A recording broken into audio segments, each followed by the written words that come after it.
around penetrating radar specialists have just made a chilling discovery beneath their school.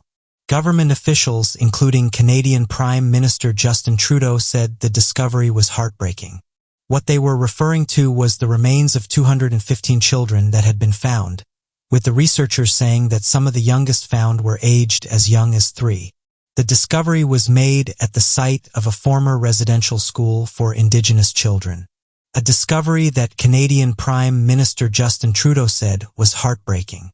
The students attended the Kamloops Indian Residential School in British Columbia, but the school had closed in 1978. The ground-penetrating radar specialists alerted authorities when they made the discovery. Chief Roseanne Casimir said the following: "We had a knowing in our community that we were able to verify. At this time, we have more questions than answers." The report detailed that Canada's school system separated Indigenous children from their families. This was according to an investigation that was carried out in 2015. The school was run by Christian churches between the years of 1840s right up to the 1990s. And the report showed that some of the children had suffered terribly. It's estimated that over 150,000 children attended the school. Over 4,000 students had passed away while attending the school, with over 200 of them being buried under the grounds. This is just the things we know about, with many saying that a tiny part of Canada's dark history has been brought to light. Trudeau said the following about the discovery: "The news that remains were found at the former Kamloops residential school breaks my heart. It's a painful reminder of that dark and shameful chapter of our country's history. I'm thinking about everyone affected by this distressing news. We are here for you. If you're looking for someone to talk to about this news, please reach out to the National Indian Residential School Crisis Line. It's there to provide 24/7 support to former residential school students and those affected, and it can be reached by calling 1-866-925-4419. In 2008, the Canadian government officially recognized what had happened and formally apologized. British Columbia Assembly of First Nations Regional Chief Terry Teegee said finding such grave sites is urgent work. Said that it refreshes the grief and loss of all First Nations in British Columbia. Online users were quick to comment on the matter, with one person saying the following: "It's so messed up how people did this in the past. What is wrong with humans?" With another saying this is only the stuff we know about. History is dark. It teaches us that although we have a lot of work to do, we've come a long way. Unfortunately, those who carried out these actions are long gone. But we need to ensure that they won't happen again. With this user saying the following: "Your government is still doing this kind of stuff. Indigenous people are still being stolen from their homes. Your government and officials are currently forcing a pipeline through Indigenous lands. Your government is fighting Indigenous kids. Residential school survivors in court." This person carried on with this: "History really does show us that our government doesn't give a damn. When you actually sit there and reflect on some of the stuff that they've done, it really shows us that they never cared for everyday people. This type of stuff is still happening in one way or another, yet people still look up to government officials. I've never understood it. They are the first people to throw you under the bus. We have a long way to go." With another saying the following: "This is just so sad. Why do we need to do these things? And why does it always seem to be people in power that do these heinous acts? They need to stop." To end on a positive note, back in April of 2019, hundreds of Indigenous men and women from the Ecuadorian Amazon marched through the streets, with them noting that this wasn't an easy journey, as the part of the Amazon they'd come from didn't have things like roads, so they had to canoe and find their own way to the regional capital. Once there, though, the celebration started, and this is because the Ecuadorian government could not auction off their land for ill exploration. Nemento Nekamu, one of the leaders, said this was a great decision, going on to say the following: "The court recognized that the government violated our right to live free and make our own decisions about our territory and self-determination. Our territory is our decision, and now, since we are owners, we're not going to let oil enter and destroy our natural surroundings." A few months prior to this, a leader along with a government official who served the public said that a lawsuit had been filed against the government, saying that the ways in which they had gone about their dealings were illegal. Although rather frustratingly, the government did say that as of right now they had won the auction, but this doesn't stop the region from being used for future drillings. Tribes are still fighting these battles, with one petition reading the following: "We do not want oil drilling on our land. We intend to protect the last remaining rainforest for the benefit of Ecuador and the world as a whole." The Chinese had harsh words for those wanting to stand in their way. China has given Ecuador generous loans in return for half of the oil produced, and one official didn't hold back when they heard about the tribes that wanted to stand in their way. They said the following: "We will get it either way. If you do not consent, then the Ecuadorian military will help us." One of the most beautiful places on the planet is that of the Amazon rainforest. It's also one of the least explored places, hiding a number of undiscovered animals and vegetation. The Amazon is the largest rainforest. It's around 69 million square kilometers or 2.7 million square miles, and covers over 40% of the South American continent. Scientists have said that the Amazon is home to over 16,000 tree species and 10 million species of animals. They've also said there's over 390 billion individual trees in this region, so it's important that this incredible ecosystem is protected. What you make of this recent news? Most presidents get asked the question, "What do you know about UFOs?" And the majority of them look uncomfortable while they try to move away from the question. And this is exactly what happened with President Biden on the 28th of March, when he was asked about the unidentified aerial phenomena. Someone in the audience asked President Biden about the UAPs and what he made of President Obama's previous remarks on the topic. For those that didn't hear, President Obama came forward and said that there's some information he can't release to the general public, and that there are mysterious crowds that had been observed in our sky that they couldn't explain, saying that they had propulsion systems that were unknown to them. The reporter said the following: "President Obama says there is footage and records of objects in the sky, these unidentified aerial phenomena, and he says we don't know exactly what they are. What do you think?" Biden then said the following in response: "I would ask him again." After this, he then made a quick exit and it didn't go unnoticed. Many people took to social media to point out how uncomfortable Joe looked, saying that his body language showed that he was hiding something. Body language experts say that when someone is lying, they will usually smile and start to breathe heavier, saying that this is a natural response when someone is taken off guard. One expert said it's one of the toughest things to manage because your body does it naturally and these micro-actions can give certain details away, with them also saying that the obvious one was that he left straight after being asked the question. These signs told experts that Joe wasn't telling the truth when asked about the topic of unidentified aerial phenomena. It will be interesting to see what the U.S. intelligence agencies release in regard to this topic. When the bill was signed, they had over 3 months to compile everything they know about the unidentified air phenomena, and it said that this information should be released in just over a month. This news has been met with different reactions. There's some who are excited about the upcoming news and say that they hope there will finally be disclosure, while others aren't so excited and doubt that anything of interest will be released. One person said the following: "When you look at the recent videos and reports that have been leaked and released to the public, they haven't come from the Pentagon or other officials. They have been obtained by everyday researchers. This should be enough to tell you that they don't want you to see this footage, and only this also tells us that they had this footage, but again failed to release it to the masses. It also makes you wonder what other information or proof they have on these things." One of the videos where the UFO was captured close to the Navy ship is almost 20 years old, as it's filmed back in 2004. What other things have they captured since then? End quote. Others followed on from this and said that it's likely they have much more evidence they're holding on to. With this person saying the following: "The way I see it is that they're not going to release anything they don't want to." When in the history of government have they ever been open about this topic? They never have, and in my opinion, they never will. I've seen other people comment something similar, and that's that we now have to trust the people that have lied to us about this topic for decades. To me, that immediately seems off. The people that denied these things existed, that debunked pilot encounters and joked about this topic, are now saying that they're real. I've always believed that they're real, but now I have to put trust in those that threw dirt on the topic for years. I'm not sure anything of real substance will come from these reports. Other researchers, though, are trying to keep an open mind and say that this is a step in the right direction, is even though it wasn't the government who released this footage, they are still admitting that it's genuine and that we don't know what these things are.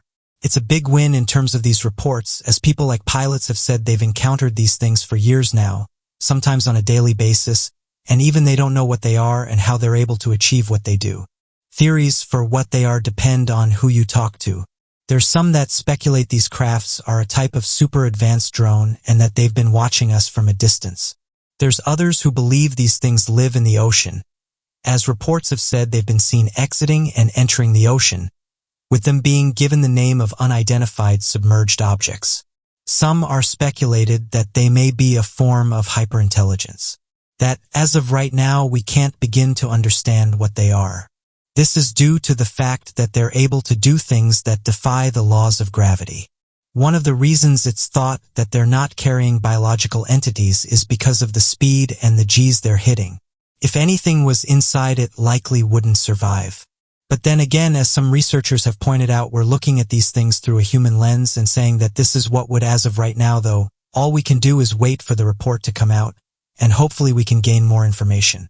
It's interesting though that we've finally been given some clarification on some of these videos, and hopefully this is a step forward in the right direction in regards to this topic. So what do you make of President Biden's recent comments? And what do you think will be released in the report? Space, that vast realm full of more mysteries than certainties, constantly taunting those researchers who peer through telescope lenses at the immeasurable emptiness that lies beyond our atmosphere. Although new discoveries are constantly being made thanks to the constantly improving technology that we have at our disposal, these discoveries do not always provide us with exact answers about space. In fact, frequently, a new discovery means uncovering even more mysterious and unanswerable questions. So today we'll be taking a look at 3 interesting space discoveries. Scientists suggest that octopus could be aliens. When talk turns to potential extraterrestrial life on Earth, most minds immediately jump to conspiracy theorists and science fiction plots.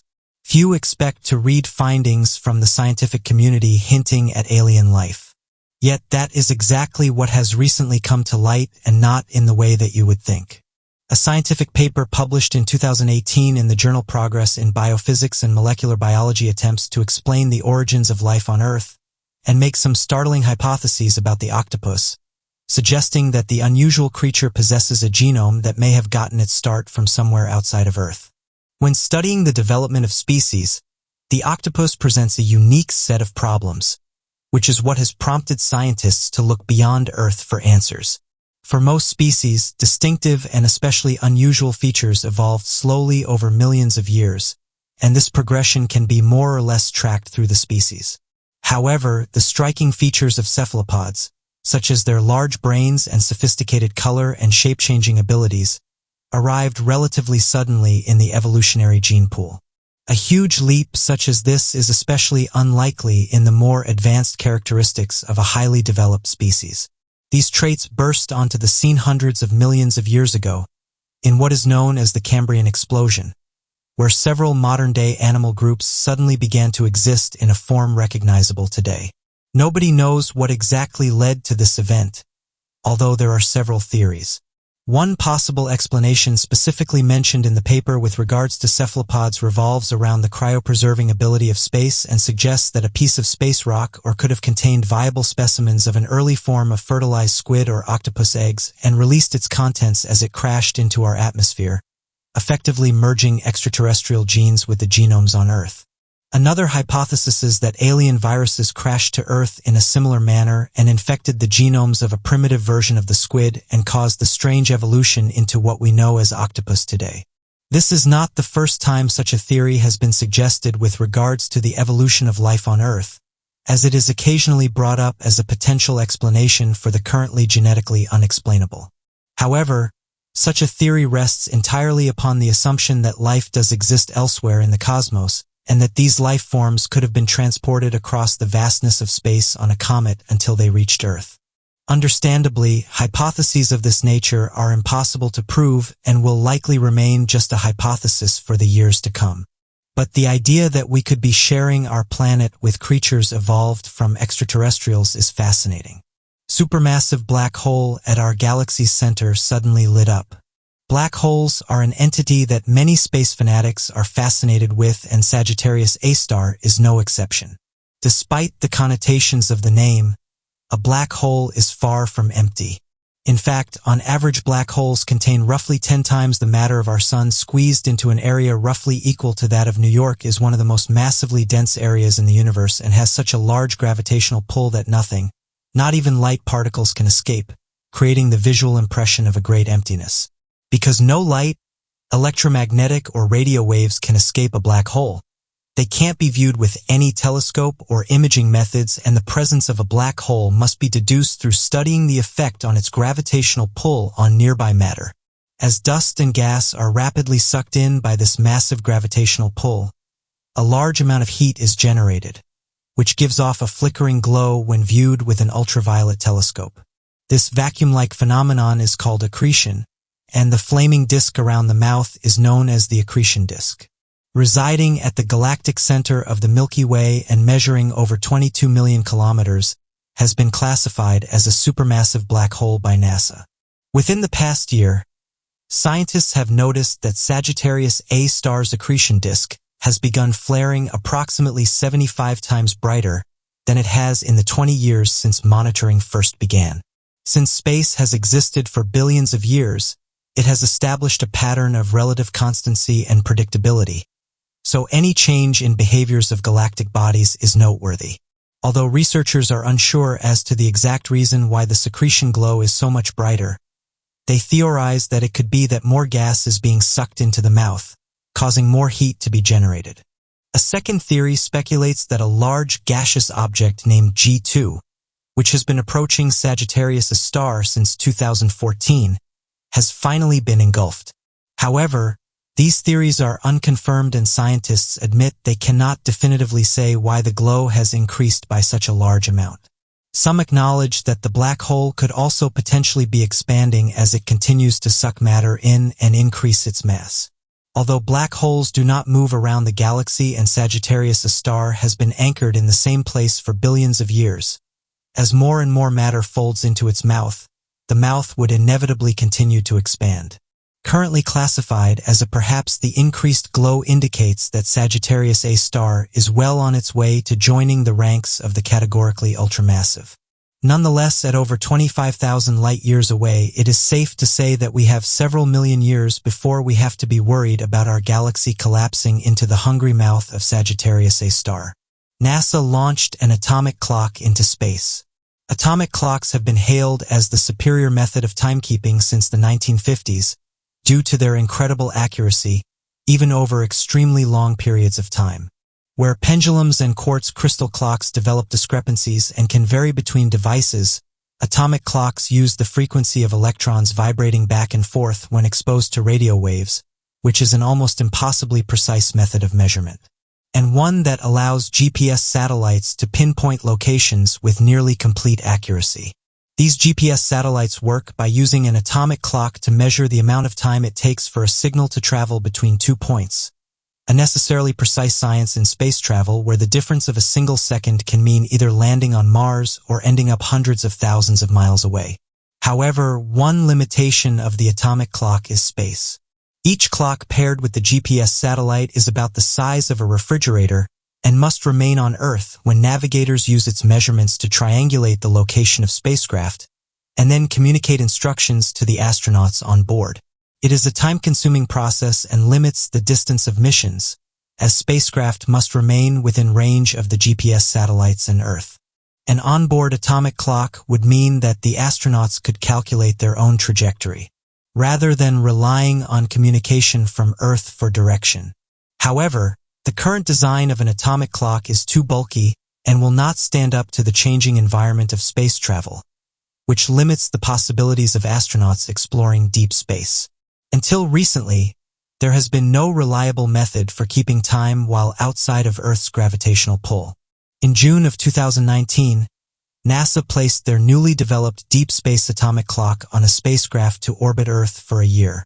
The Deep Space Atomic Clock was developed at NASA's Jet Propulsion Laboratory in Pasadena, California, and has been in experimental orbit since June as they test its accuracy over extended periods of time outside of Earth's controlled environment. If the timekeeping remains unaffected by the conditions of space, the Deep Space Atomic Clock will be the first atomic clock with the design and functionality to pioneer expeditions in the cosmos, which is powered through mercury-ion technology, is 50 times more stable than current atomic clocks on GPS satellites, and will lose 1 second every 10 million years.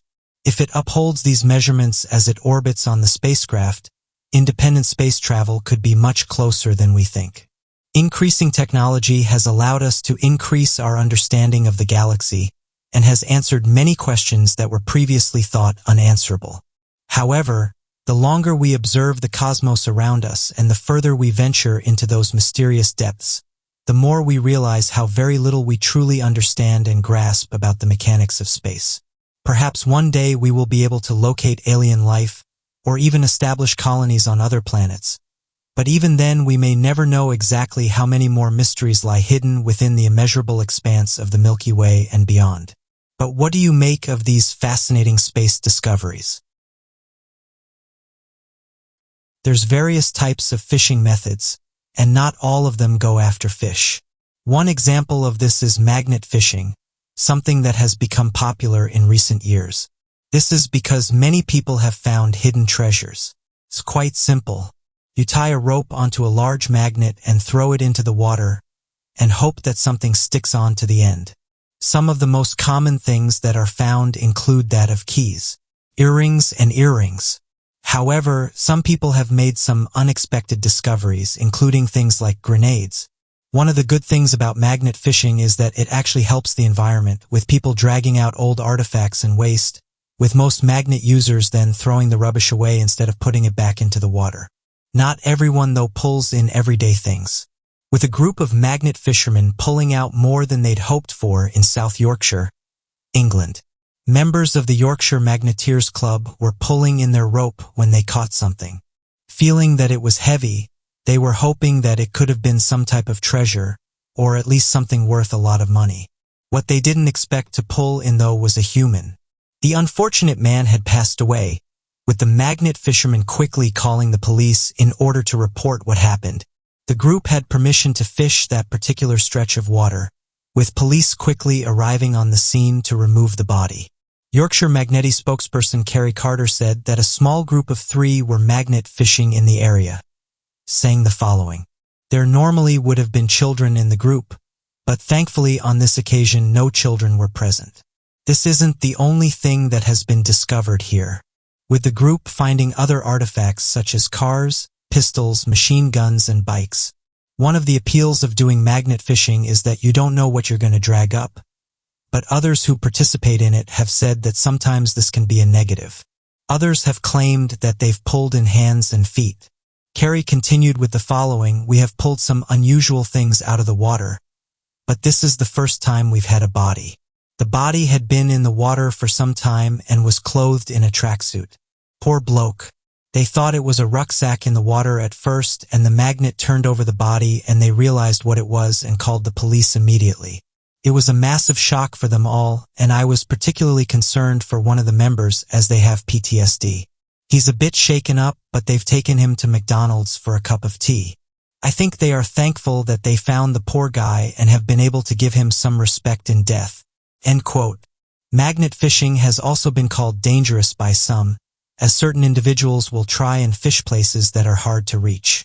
One story involved that of a father and son who passed away while magnet fishing back in 2018, promoting a warning from the coroner about the inherent dangers of magnet fishing. Martin Andrews, 43, and Jack, 19, were using a very strong magnet on a rope in the hopes of catching artifacts in the Huddersfield Canal. Once they were found, it was reported that they were vertically submerged. The sad thing is that more and more people are taking risks, and this is in order to find a new spot, and officials have said that more magnet fishing-related injuries are being reported. Unexpected discoveries are what drives many people to take up this pastime, with some even posting their discoveries to YouTube. These bizarre discoveries are not just limited to magnet fishing either. Everyday fishermen have discovered some strange things inside their catches, and one of the most bizarre ones was found inside a squid in China. Off the coast of the Guangdong province within China is a fishing site known for its daily harvest off of writhy of marine wildlife native to the region that is usually sold as fresh as possible at the local Guangdong markets to the general public. The process has become so routine and automatic that a strange and unexpected hazard got all the way through to the Guangdong markets, and this was back on the 2nd of March in 2013, when an enlarged squid was discovered by a vendor. That led him to question as to whether or not the squid itself was safe for consumption. Given the squid's enlarged body, the vendor had originally believed that the 1-meter-long squid had recently eaten another large fish and had a bulging stomach caused by its recent feeding. The store owner had noticed that the bulge was incredibly prominent and that in all the years he had worked preparing such squid, he'd never seen anything quite like it. It was due to this experience and his countless years working with the species in the past that the store owner took the time to safely cut open the squid in order to better understand what could have been causing the enlarged body. Weighing roughly 1.5 kilograms and more than 20 centimeters long, the store owner spotted a piece of rusty metal that upon closer inspection turned out to be an active bomb that could have exploded at any moment. It was said that if the device was handled too much, then it could have exploded. Shortly thereafter, the Jialing County Police quickly arrived and did a controlled detonation of the bomb for deactivation. Although an investigation took place, no one knows exactly how the bomb got inside the squid, who could have been responsible, or who made the bomb in the first place. So what do you make of these mysterious discoveries? And have you ever found anything strange while fishing? It's an event that many of us are aware of, the sinking of the unsinkable RMS Titanic. This tragedy occurred on April 15, 1912, during a voyage that was supposed to stretch from Southampton, England to New York City. RMS Titanic is one of the most famous ships still to this day. In 1912, it cost an estimated $7.5 million, roughly $400 million in today's money. Only 705 people escaped joining the ship's fate in the cold Atlantic waters. The survivors waited in the ocean on lifeboats, rafts, and debris, and this was for over an hour and a half before they were rescued by RMS Carpathia, the ship that picked up on the Titanic's distress signal. The other passengers, approximately 1,500 people, did not survive this disaster, particularly due to an inadequate number of lifeboats. Although the tragedy of the Titanic is widely known, many people are not aware of the lifeboat that was found floating in the ocean a month after the sinking. The wooden lifeboat was the last one to be sent into the cold waters. Unfortunately, though, it was found too late. It was spotted around 200 miles from the sinking of the Titanic, and this was by RMS Oceanic. This was on May 13, 1912. Those who went in for a closer look were met with a chilling sight. On the lifeboat were 2 firemen from the Titanic's engine room, and also a first-class passenger, who was able to be identified as Thompson Beatty. Thompson was still in his dinner jacket. All 3 of them had passed away. After searching the boat, crew members found a wedding ring engraved with Edward to Gerda. This is the only thing that was left of her husband and wife before they were claimed by the ocean. The recovery mission was detailed by first-hand accounts and photographs, and it's helped historians and researchers to build a picture as to what happened on that day. The lifeboat was able to be identified as Collapsible A, and it's said to have been the last lifeboat to leave the Titanic, with researchers going on to say that it would have left the ship at around 2:15 a.m. on the 15th of April. Historians were able to look back and find out information about some of the passengers. For example, Thomas Beatty, who was on the last lifeboat, left his native Canada in order to go and live in France. He never planned to go on the Titanic, but it was revealed that one of his friends fell ill, and this was while they were on a trip. So he decided to change plans. Being wealthy, Thompson was able to pay a premium, which allowed him to join some of the world's most successful individuals. He penned a chilling letter to his mother days before he was set to sail, saying the following: We are changing ships and coming home in a new unsinkable boat. One of the passengers on the Oceanic who found the lifeboat wrote the following letter. I crossed the Atlantic 1 month after the Titanic catastrophe. We picked up one of the lifeboats, with 2 unrecognizable corpses of a passenger in evening dress and 2 firemen. The arms came off in the hands of the Oceanic boarding officer. The bodies were buried in a prayer service read. The lifeboat then hauled onto our deck. End quote. New details are still coming forward about what happened on that day, and one that's captured people's attention is that of the alleged fire that happened on board the Titanic. Titanic survivor John Dealey revealed shortly after the disaster there had been a fire on the ship, and later research suggested it could have played a major role in the accident. John Dealey was born in London in 1883. He worked as a stoker and went aboard the Titanic to tend the furnace for a monthly wage. He and 11 other firemen were instructed to control the coal bunker fire that was burning in Boiler Room 6. Even though these types of fires are extremely difficult to manage. He recounted this experience to the Stevensport Journal 2 weeks after he survived the Titanic sinking. According to his report, the fire started in bunker number 6. There were hundreds of tons of coal stored there. The coal on top of the bunker was wet, as all of the coal should have been, but down at the bottom of the bunker the coal was dry. Coal at the bottom of the bunker took fire, and it smoldered for days. The wet coal on top kept the flames from coming through, but down in the bottom of the bunker the flames were raging. The stokers were beginning to get alarmed over it, but the officers told them to keep their mouths shut. They didn't want to alarm the passengers. According to Titanic expert Ray Boston, the coal fire on board the Titanic actually started during the speed trials, and this was 10 days before its scheduled departure. However, the Titanic still left Southampton with its passengers as planned. The ship's firemen were not able to get the fire under control during the trip, so they planned to empty the cold bunker after their arrival in New York and call in the help of firebones. Tragically, they never got this opportunity, and the iceberg would ultimately be the one to empty Bunker 6. The bunker was situated right above the largest hole the iceberg tore in the ship. But just because the iceberg did the final damage to the ship and directly caused its sinking, doesn't mean the fire on board didn't have an effect. The fire was estimated to be 1,800 degrees Fahrenheit, and this was by Glamio Rain, a fire science expert at the Imperial College of London. Thanks to this intense heat from the fire, the hull of the ship, which includes bottom sides and deck, may have been damaged long before it struck the iceberg, making it more vulnerable and susceptible to more destruction.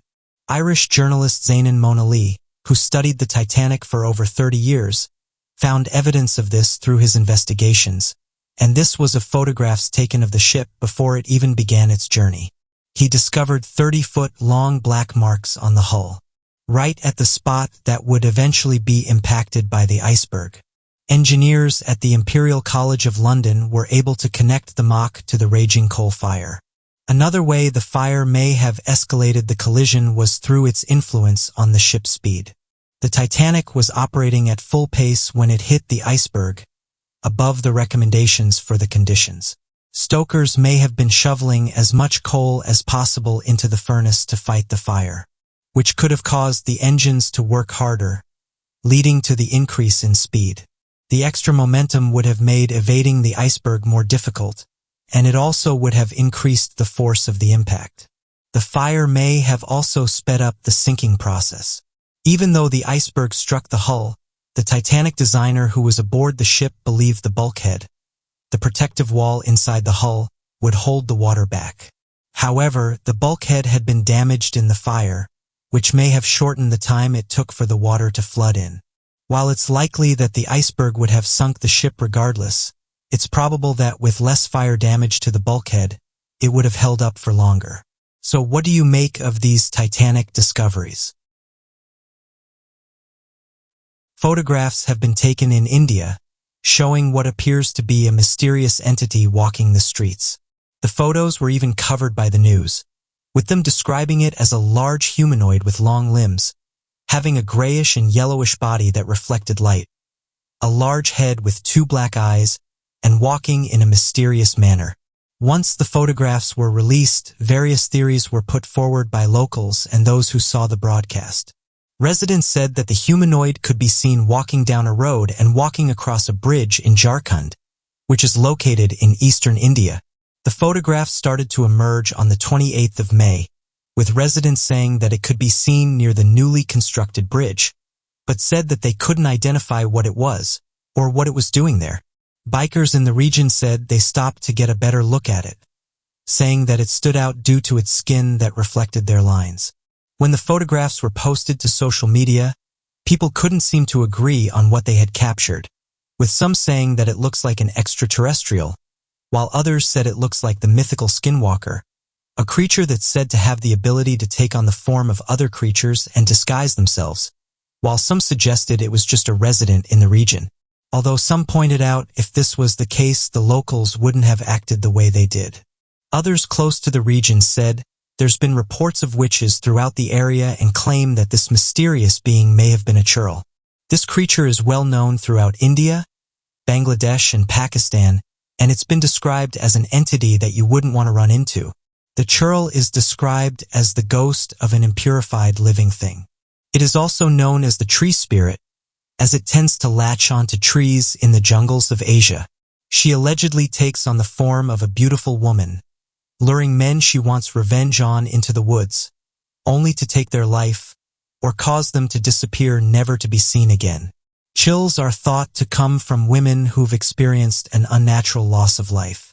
This is often during pregnancy or childbirth, or as suffering at the hands of her in-laws.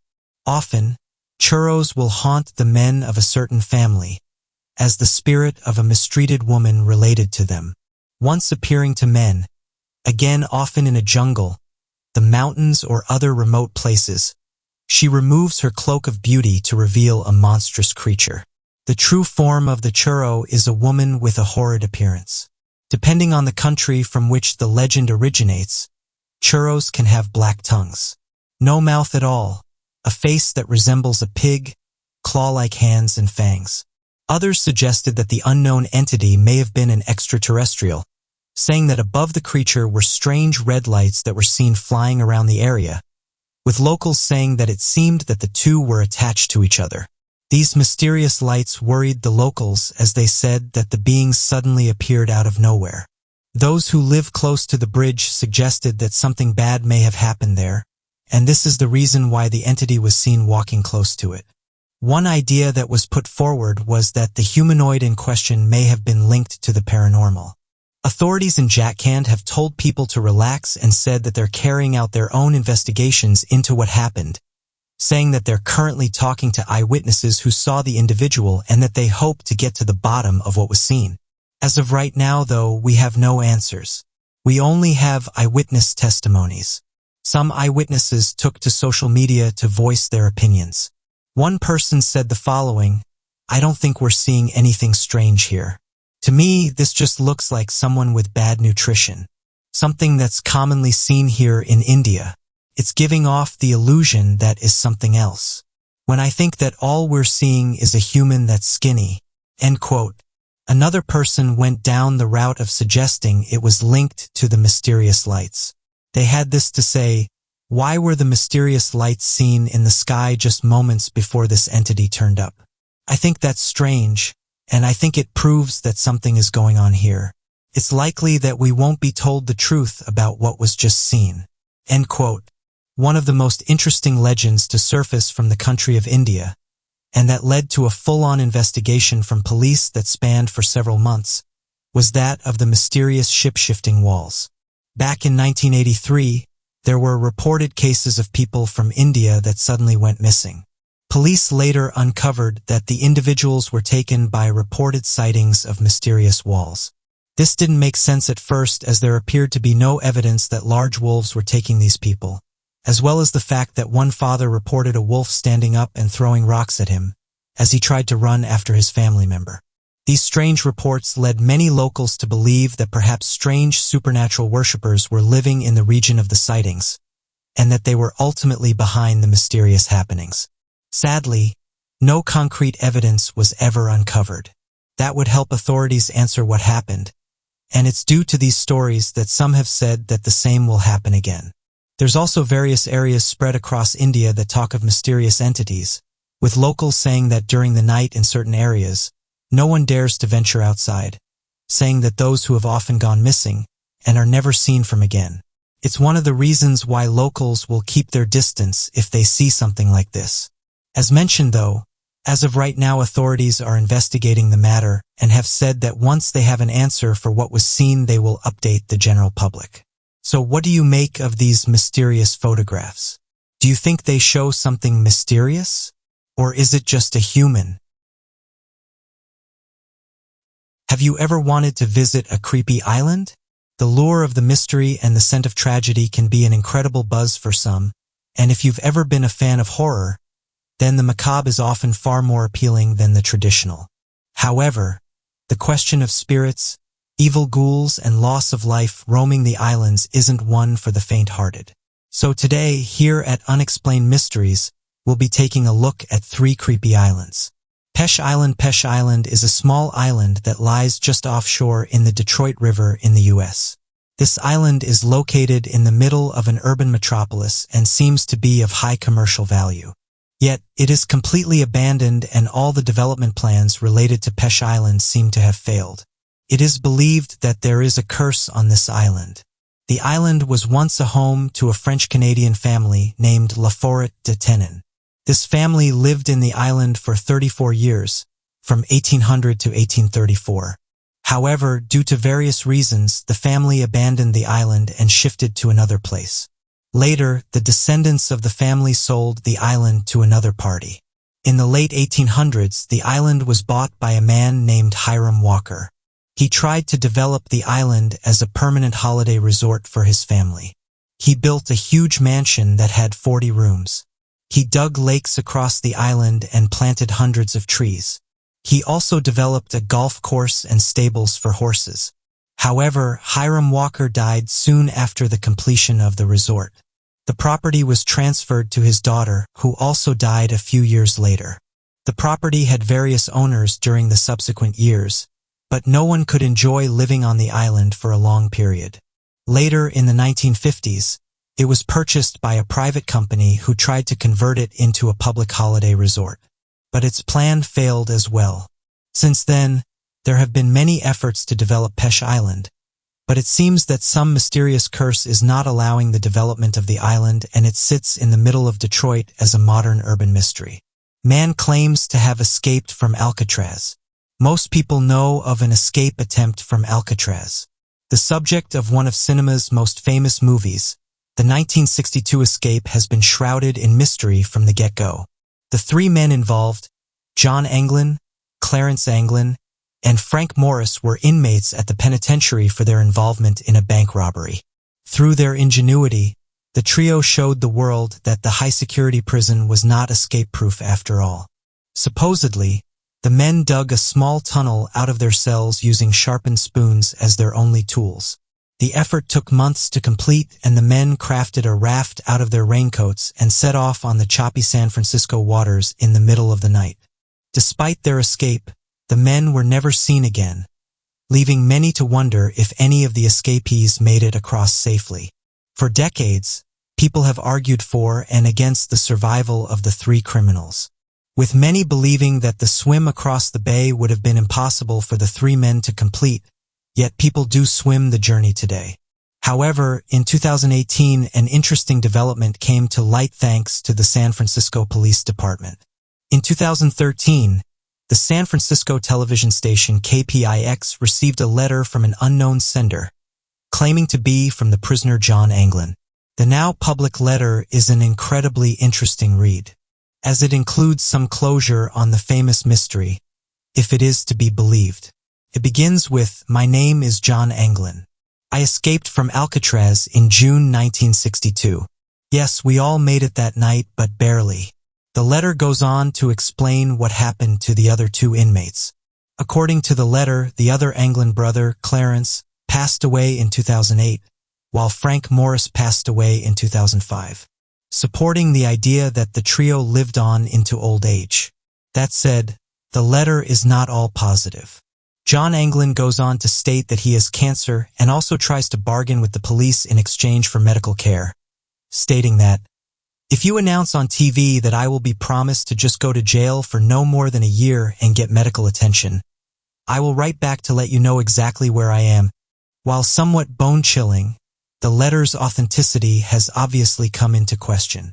It took the police 5 years to make the existence of the letter known to the public, and it was sent to the FBI for analysis on authenticity.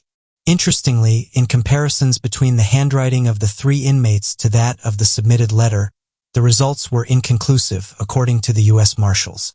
Relatives of the Anglin brothers stated that they would find roses supposedly left by John and Clarence for years after their escape, including their signatures.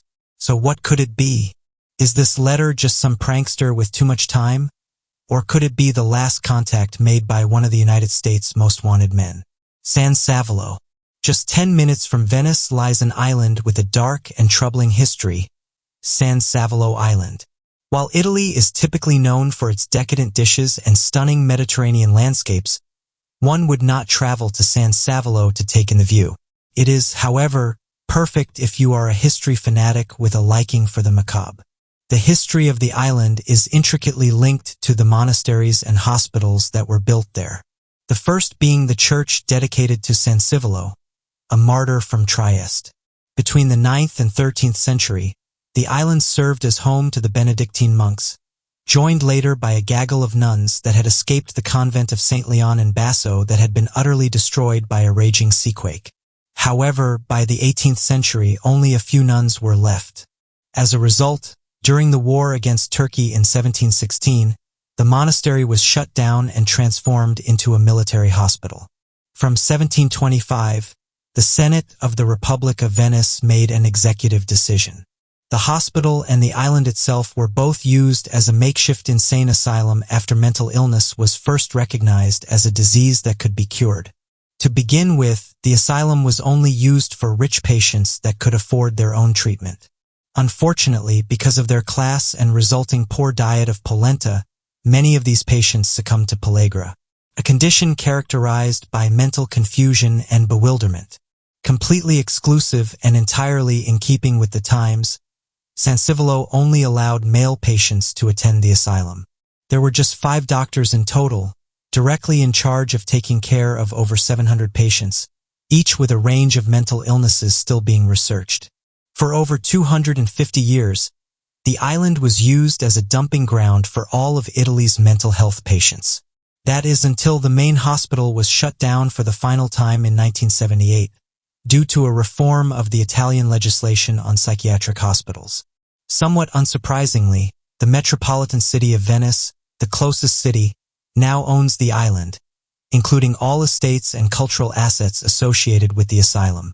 In the 1980s, the Manichaean government established the Institute for the Study of Social and Cultural Marginalization, a foundation set up to preserve the asylum's history, maintain important records, and restore the island to its previous grandeur and extravagance.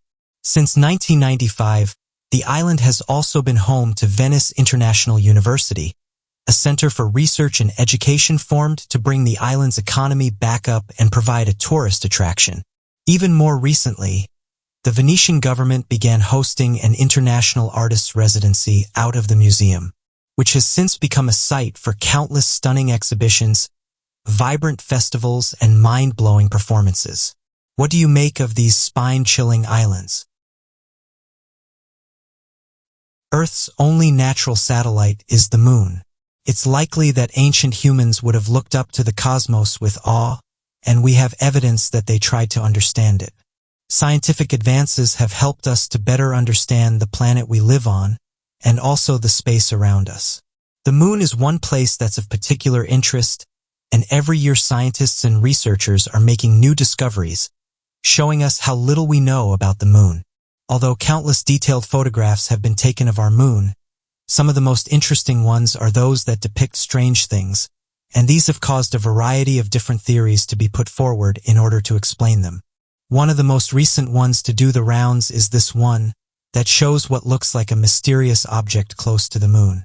As with most of these types of photographs, details are sketchy.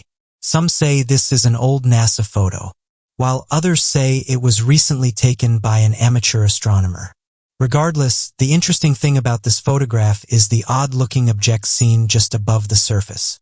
One of the first places the image showed up was a Mexican group that investigates strange phenomena. One of the commenters said the following: "What are we seeing here?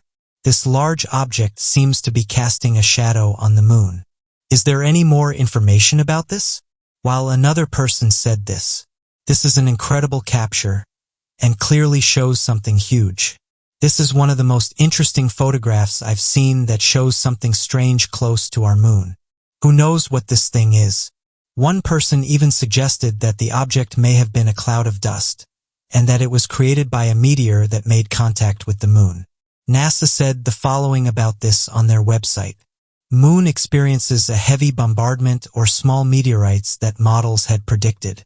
This is according to new observations from NASA's Lunar Reconnaissance Orbiter spacecraft.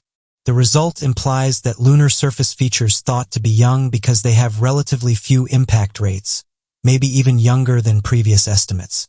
The finding also implies the equipment placed on the moon for long durations, such as lunar bases may have, while a direct hit from a meteorite is still unlikely.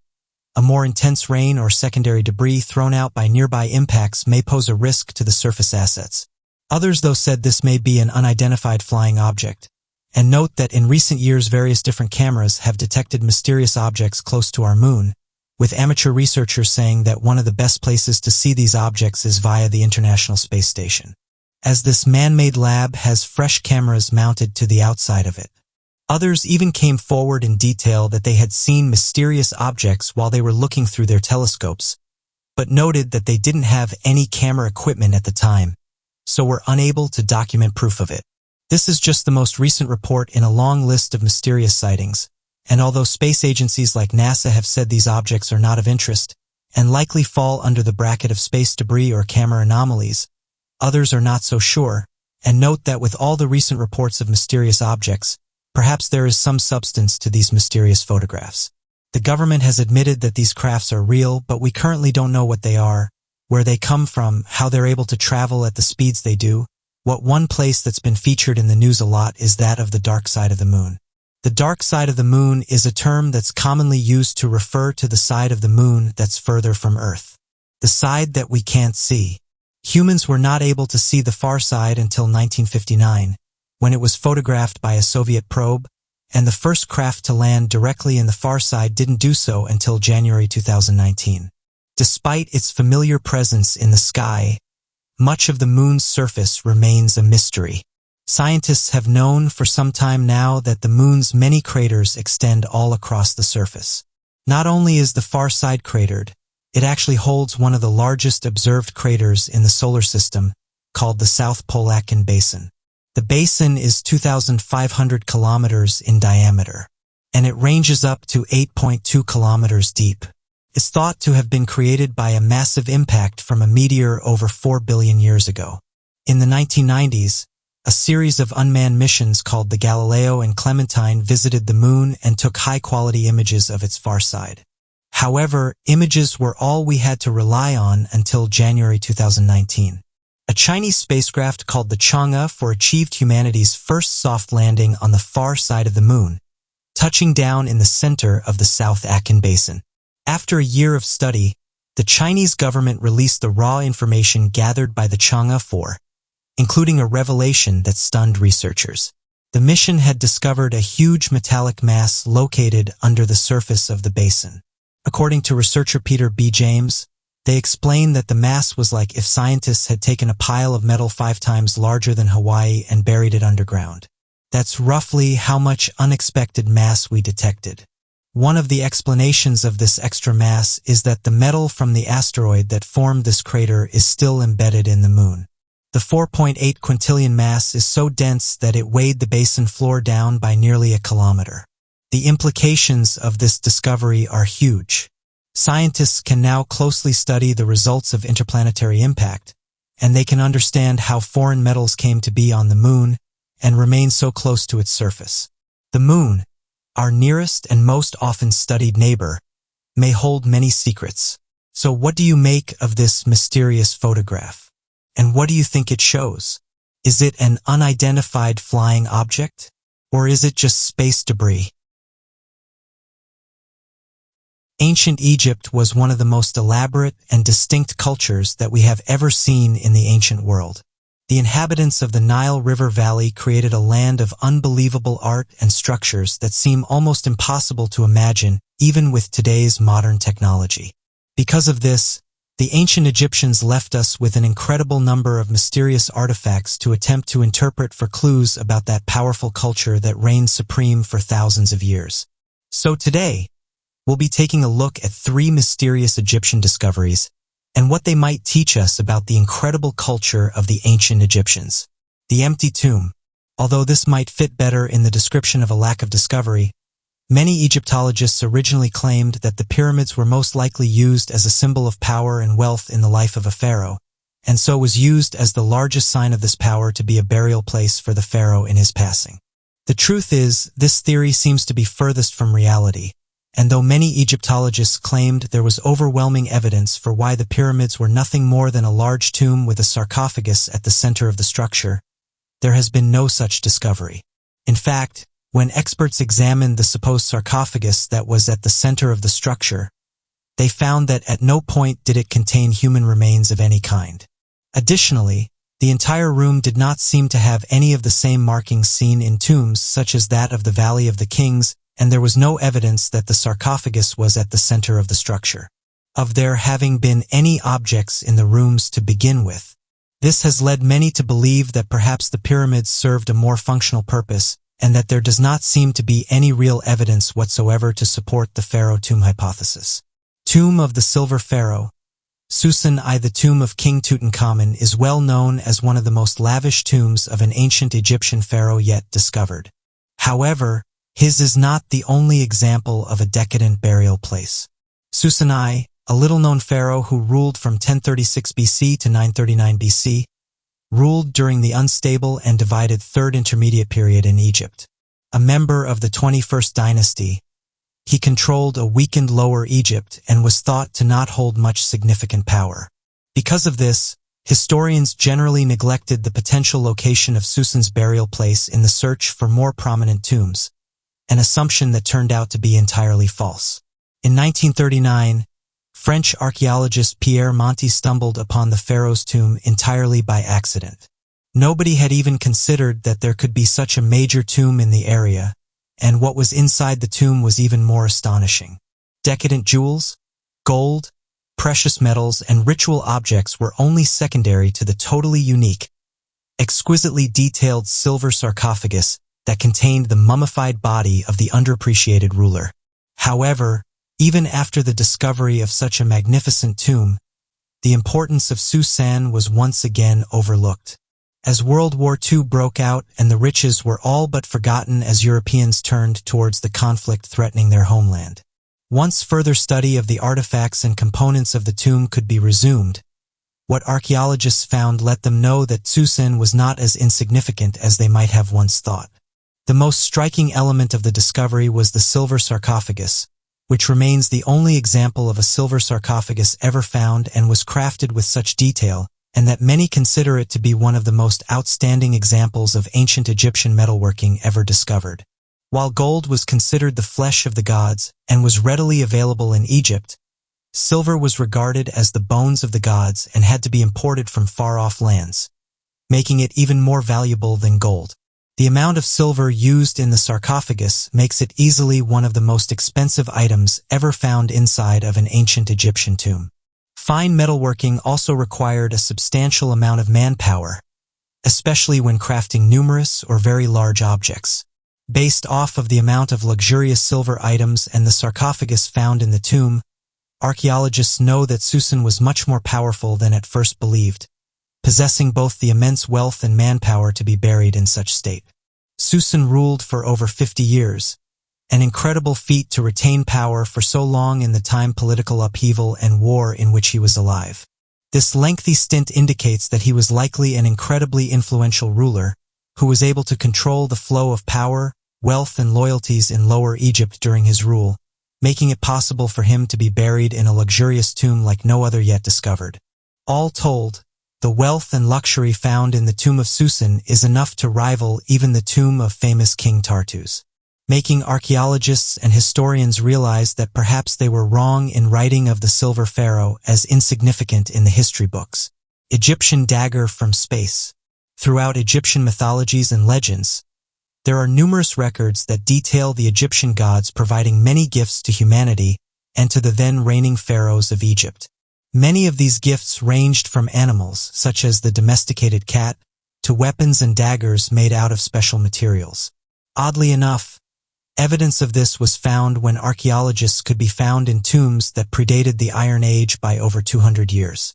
This became a mystery as the ancient Egyptian pharaoh Tutankhamun was also found to be surrounded by a large collection of iron weapons, including a specially crafted iron dagger dating to be generations before the beginning of the Iron Age.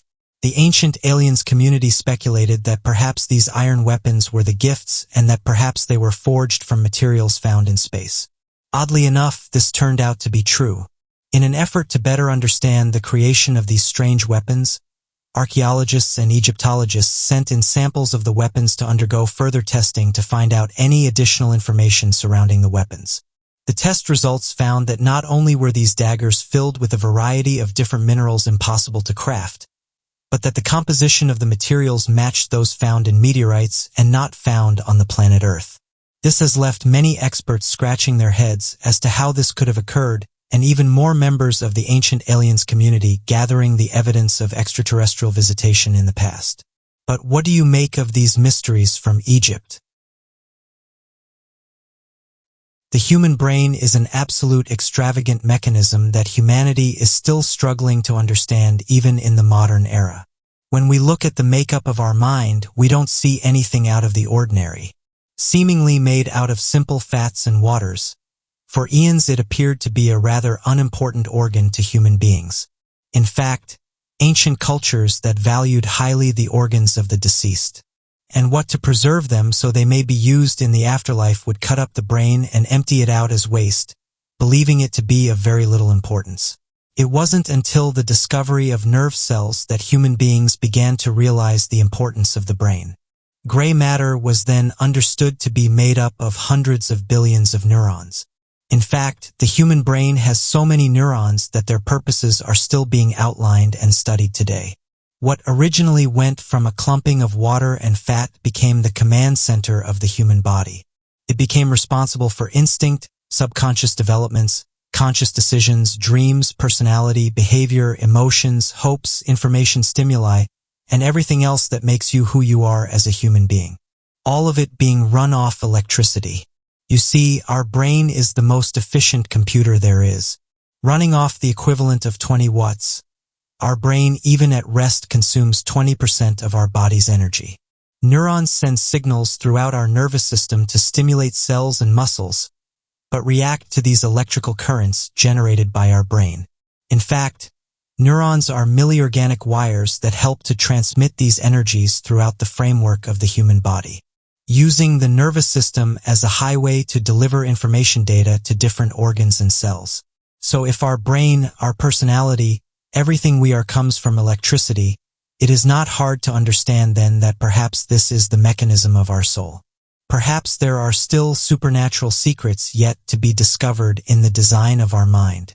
So let us assume then that this is electricity. This energy, when we depart, is what persists. As we know, due to the laws of conservation of energy, energy can neither be created nor destroyed.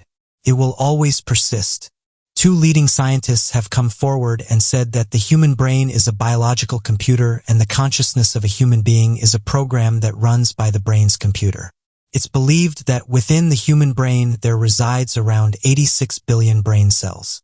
The soul is something that has made many people put forward different theories, with some saying that it is real and that it's the energy that resides within our bodies, and that once we pass away this energy carries on into the cosmos, meaning that nothing really does or ends, it just passes on in another form.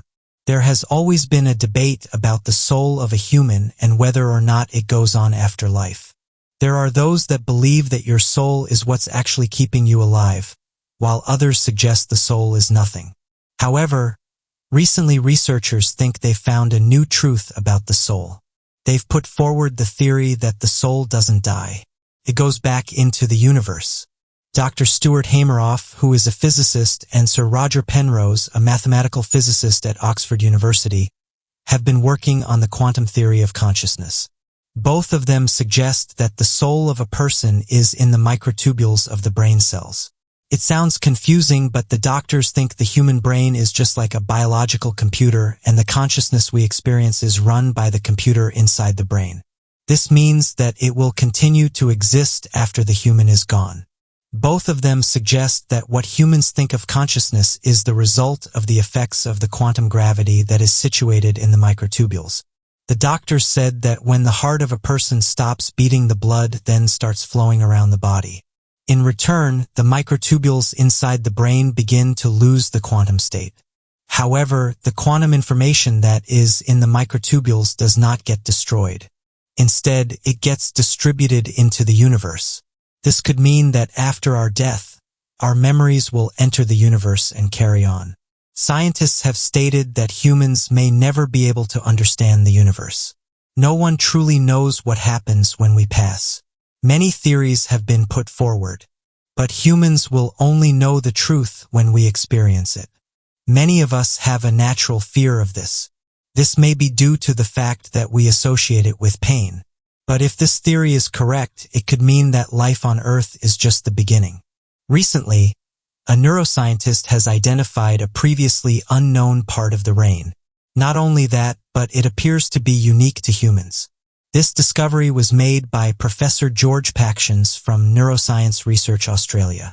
This new region is called endoesthiform nucleus.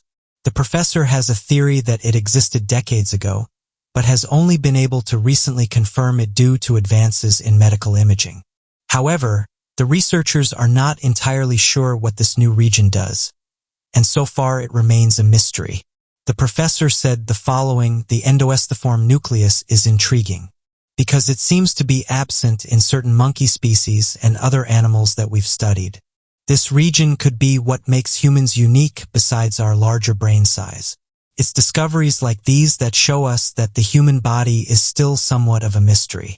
Every year, scientists and researchers are making new discoveries, helping us to better understand not only our own bodies, but also the hidden things inside it, what they can do and how they can help us on a daily basis. One thing is for certain though, and that's that the human brain is very complex and there's still many questions waiting to be answered. So what do you make of this theory? And what do you think happens when we pass on? Do you think that our energy goes back into the universe? Or do you think that when life is over, that's the end? Humans have been advancing our knowledge for as long as we have been on Earth, and the more we learn about the inner workings of our world, the more we learn that there is to discover, and the search for new knowledge endlessly continues. Some advances are medically life-changing, while others change the way that we live our lives. So today, we'll be taking a look at 3 cases where scientific discoveries have helped us to understand the world that we live in. Scientists have seen a mystery orbit in space that could solve a puzzle about black holes. Black holes have gripped the minds of great intellectuals for decades, yet exciting revelations are still occurring, giving us more clues to the constantly growing puzzle. Recent discoveries have given more answers to the mass gap. Scientists have previously operated under the assumption that the maximum mass of a neutron star celestial body that may develop into a black hole was 2.5 solar masses, or 2.5 times the mass of the Sun, and that the minimum mass of a black hole was 5 solar masses. This left an uncertain gap and the space between 2.5 and 5 solar masses that was not accounted for, and so became known as the mass gap. Until recently, the mass gap was a relatively theoretical issue, as no objects that fell within this class had been discovered. An object discovered in August 2019, reported on in June 2020, has been found to weigh 2.6 solar masses, prompting the question, is this the lightest black hole yet to be discovered or the heaviest neutron star? Professor Vicky Caligara of Northwestern University commented that, "We've been waiting decades to solve this mystery." She emphasizes that regardless as to the ultimate class of the object in the mass gap, The signals picked up that alerted physicists to the discovery were created through the merging of the strange object with a black hole at a staggering 23 solar masses. This prompted a series of gravitational waves throughout space, which were detected in our observatories on Earth. LIGO referred to this signal as highly unusual, prompting further study and research. The two bodies interact in an unexpected way, shedding an element of uncertainty on the once presumed to be accurate understanding of black hole formations. More observations and data collection will need to take place in order to confirm this. This information will presumably be gathered through the use of light-based telescopes. The questions that are now being tackled following the discovery of this object at 2.6 solar masses are: why has it been so difficult to locate items within the mass gap if they are out there? Is the mass gap real at all? Are the measurements for the mass gap incorrect, and how are neutron stars and black holes truly formed? Has our understanding of this celestial phenomena changed? The light emissions, whilst limited due to the object becoming engulfed by the black hole, are being tracked from the Virgo and LIGO observatories, though the apparent destruction of the mass gap object means only a minor observation could be noted.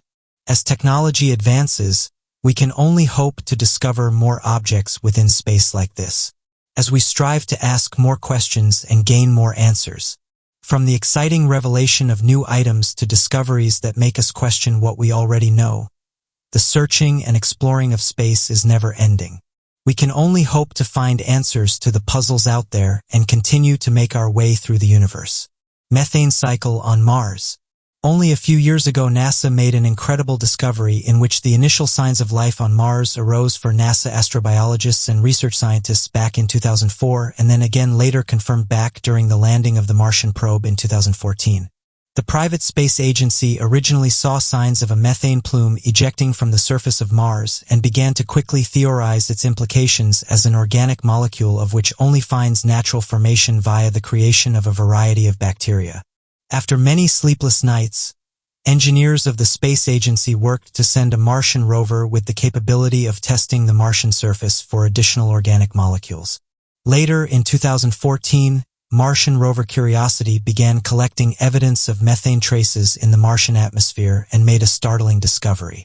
The Mushroom rover found that the methane on Mars grew more concentrated by season in the Martian atmosphere and directly correlated with the Martian seasons overall. This led researchers to believe that this correlation between concentration by season was additional proof to the hypothesis that Mars contains some form of life.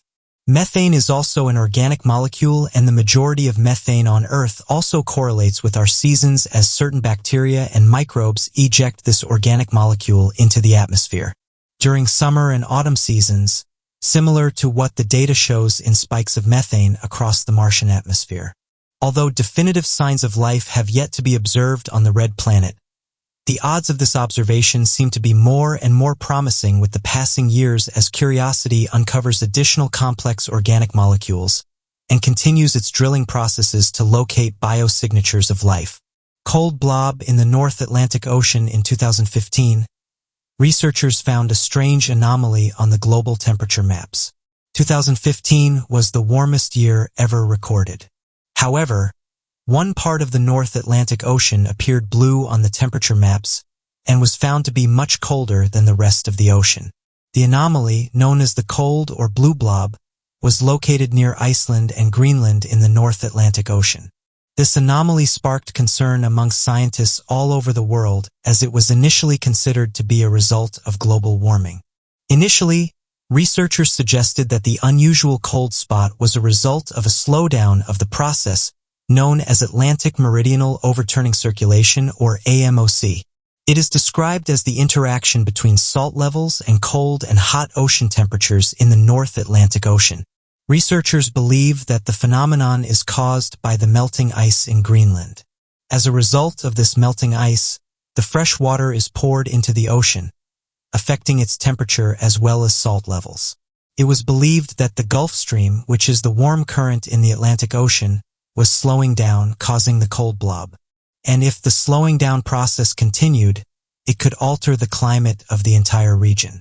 However, recent research has revealed that the circulation of the warm and cold water across the ocean has not changed, and the Gulf Stream is still flowing at the same speed it was flowing a few years ago. This leaves the cold blob a significant unsolved mystery for the climate experts all over the world. But what do you make of these three recent discoveries? Since the beginning of time, we've wandered the earth with a starry-eyed belief in what we couldn't see. Ghosts, demons, sirens, fairies and angels, stories of supernatural happenings have never failed to captivate us. So today, here at Unexplained Mysteries, we'll be taking a look at three spine-chilling mysteries that delve into the depths of the paranormal. Asag, the monstrous demon. Many demons that are reported to enact cruel punishments upon humans today actually trace their histories back to ancient Sumer. Sumer is the earliest known civilization to emerge from southern Mesopotamia, and the culture of Sumer was founded on stories of the Mesopotamian underworld, which was filled with a wide array of horrific demons. Asag, known for his ability to make fish boil alive in water just by his presence alone, is a monstrous and dangerous demon. Upon his arrival, Asag was believed to be accompanied into battle with his army of rock demon offspring. Asag is known to be a large round creature with 3 legs and 3 arms. Asag also has no neck and features eyes covering his entire body. His skin is dark and hard to the touch, almost like rock. In Sumerian legend, Asag is believed to be the cause of disease and plague. He is the sworn enemy of Ninurta, the Sumerian god of war, and was eventually defeated by Ninurta after fighting for days on end. Fulfilling his role of plague and disease, Asag was believed to linger inside a person's body and had the ability to enrobe any unfortunate human like their clothing. There are particular references to his ability to cause head fevers and to eventually cause loss of muscle function in his victims. It is believed that Asag was supposed to represent or was born out of racism and fear of the ancient Sumerian people. The Zagros Mountains and the Sumer region were home to groups like the Kassites, Gudi, Assyrians, Elamites, and Mitanni. These groups would raid and attack Sumerian cities and were thought as less than human by the ancient Mesopotamians. The dark, destructive demon of Asag is a direct parallel to this. Perhaps Asag is simply a symbolic myth, or perhaps something much more sinister grew from the fears of the ancient Sumerians. Isle of Demons, one of the most mysterious phantom islands to have ever been reported, is known as the Isle of Demons. This island was once associated with Keepon Island near Newfoundland in Canada. The Isle of Demons was a part of a number of maps during the 16th and 17th centuries. However, it disappeared from the subsequent maps. Some people believe that the Isle of Demons was not an actual island. Instead, it was just a marking on the map that was made by the people at the time, indicating that this area should be avoided because it was haunted by spirits. Ancient people believed that the island shown on the map was populated by wild beasts and demons that would attack the ships passing near the island and would kill anyone who stepped on the island. In some legends, the Isle of Demons is associated with Marguerite Laraquette, who was a French noblewoman. According to legend, she was left to die on this island, along with a young man with whom she was allegedly having an affair. However, most researchers believe that the island where the couple was left to die was, in most probability, Harrington Harbor in Quebec. The Isle of Demons is one frightening phantom island that has disappeared from the world maps over the course of centuries. Either the island sank into the ocean or it is known by some other name and has a different location than was shown in earlier maps, that earlier humans avoided due to its demonic characteristics. Port Boca Grande Lighthouse. The Port Boca Grande Lighthouse, located in Gasparilla Island in the state of Florida, is seen as one of the hottest tourist destinations considering it rests on prime beachfront location, as well as a part of the most beautiful island in the region. During the day, the Port Boca Grande Lighthouse is seen as an almost heaven on earth.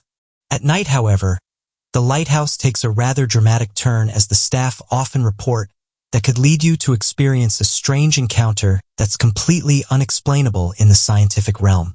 Staff will often report that they will see the manifestation of a young girl running through the building that can be heard giggling and playing in different areas of the lighthouse. More ominously, however, is when an apparition begins to take the form of a headless woman who carries out dangerous attacks and terrifying encounters with staff who stay there too late.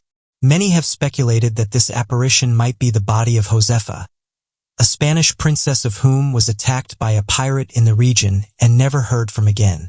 In fact, many visitors of the beach located near the property have often reported seeing a headless ghost running across the beach in a horrifying manner, looking for a person to attack herself. Der Teufel Street, Germany. The Devil's Footprint. Back in 1468, the German architect Georg von Hausbach was eager to begin the designs of a new cathedral he had drawn up to be constructed in Munich. Unfortunately for the architect, he lacked the adequate funds necessary to construct the cathedral of his dreams. Desperate to gain his hands on the necessary riches, the architect performed a ritual to summon the devil himself to strike up a bargain. During their agreements, the devil agreed to pay the funds for the construction of the church on the sole obligation that there would be no windows to let in light of any kind. The architect agreed to the deal with a clever plan in mind. When the construction of the cathedral was finished, it was during the dead of night. Quick to get the devil's approval, the architect summoned the devil in the middle of the cathedral for him to see the new work that had been finished. Positioned in such a way as to block all the windows with large columns, the devil looked around and nodded his head in approval, agreeing that the terms of the bargain had been met. After this agreement, however, the devil took a step forward and realized he had been tricked. In a tremendous rage, the devil slammed his foot down on one of the tiles and left his print there for the world to see. Today, the strange footprint indentation can still be seen on the floor of the Munich Cathedral. But what do you make of these mysteries involving the paranormal? Space, that vast realm full of more mysteries than certainties, constantly taunting those researchers who peer through telescope lenses at the immeasurable emptiness that lies beyond our atmosphere. Exterior spacecraft orbiting Earth. For over 700 days, an unidentified object referred to as X-37b has been orbiting Earth, and the U.S. Military Air Force appears to have information regarding this item. Some have begun to refer to the spacecraft as a spaceplane. X-37b is the fifth spaceplane mission, called OTV-5. This spacecraft has no crew, and most puzzling seems to be a military product. OTV was launched in September 2017, aided by the SpaceX Falcon 9 rocket, the company established by Elon Musk. OTV-5 has continued to thrive for longer than prior models, surpassing 717 days. The X-37b military spacecraft continues to orbit the Earth with no signs of returning in the near future. X-37b does not resemble the spacecraft typically used by NASA, the American Space Exploration Team, and instead has been confirmed to be under the control of the U.S. Military Air Force. Whilst there are similarities between the object and NASA spacecrafts, notable differences led to many people speculating that the craft was not one of NASA's prior to military confirmation. The lack of answers to people questioning why this craft has been orbiting Earth has that appear to keep on growing. One of these, perhaps the simplest to wrap your head around and therefore the theory gaining the most momentum, is that the mysterious spacecraft is a military drone, deployed by the U.S. Air Force to spy upon the public. Editor of Spaceflight, Dr. David Baker, spoke to BBC News in 2012, referring to the event as space-to-space surveillance, and that his assumption and belief was that the X-37b may be used to maintain a close watch on China's nascent space station. This theory was refuted by many critics who said that the orbital path of the craft made the likelihood of spying specifically upon China unlikely, leading to the theory being dismissed.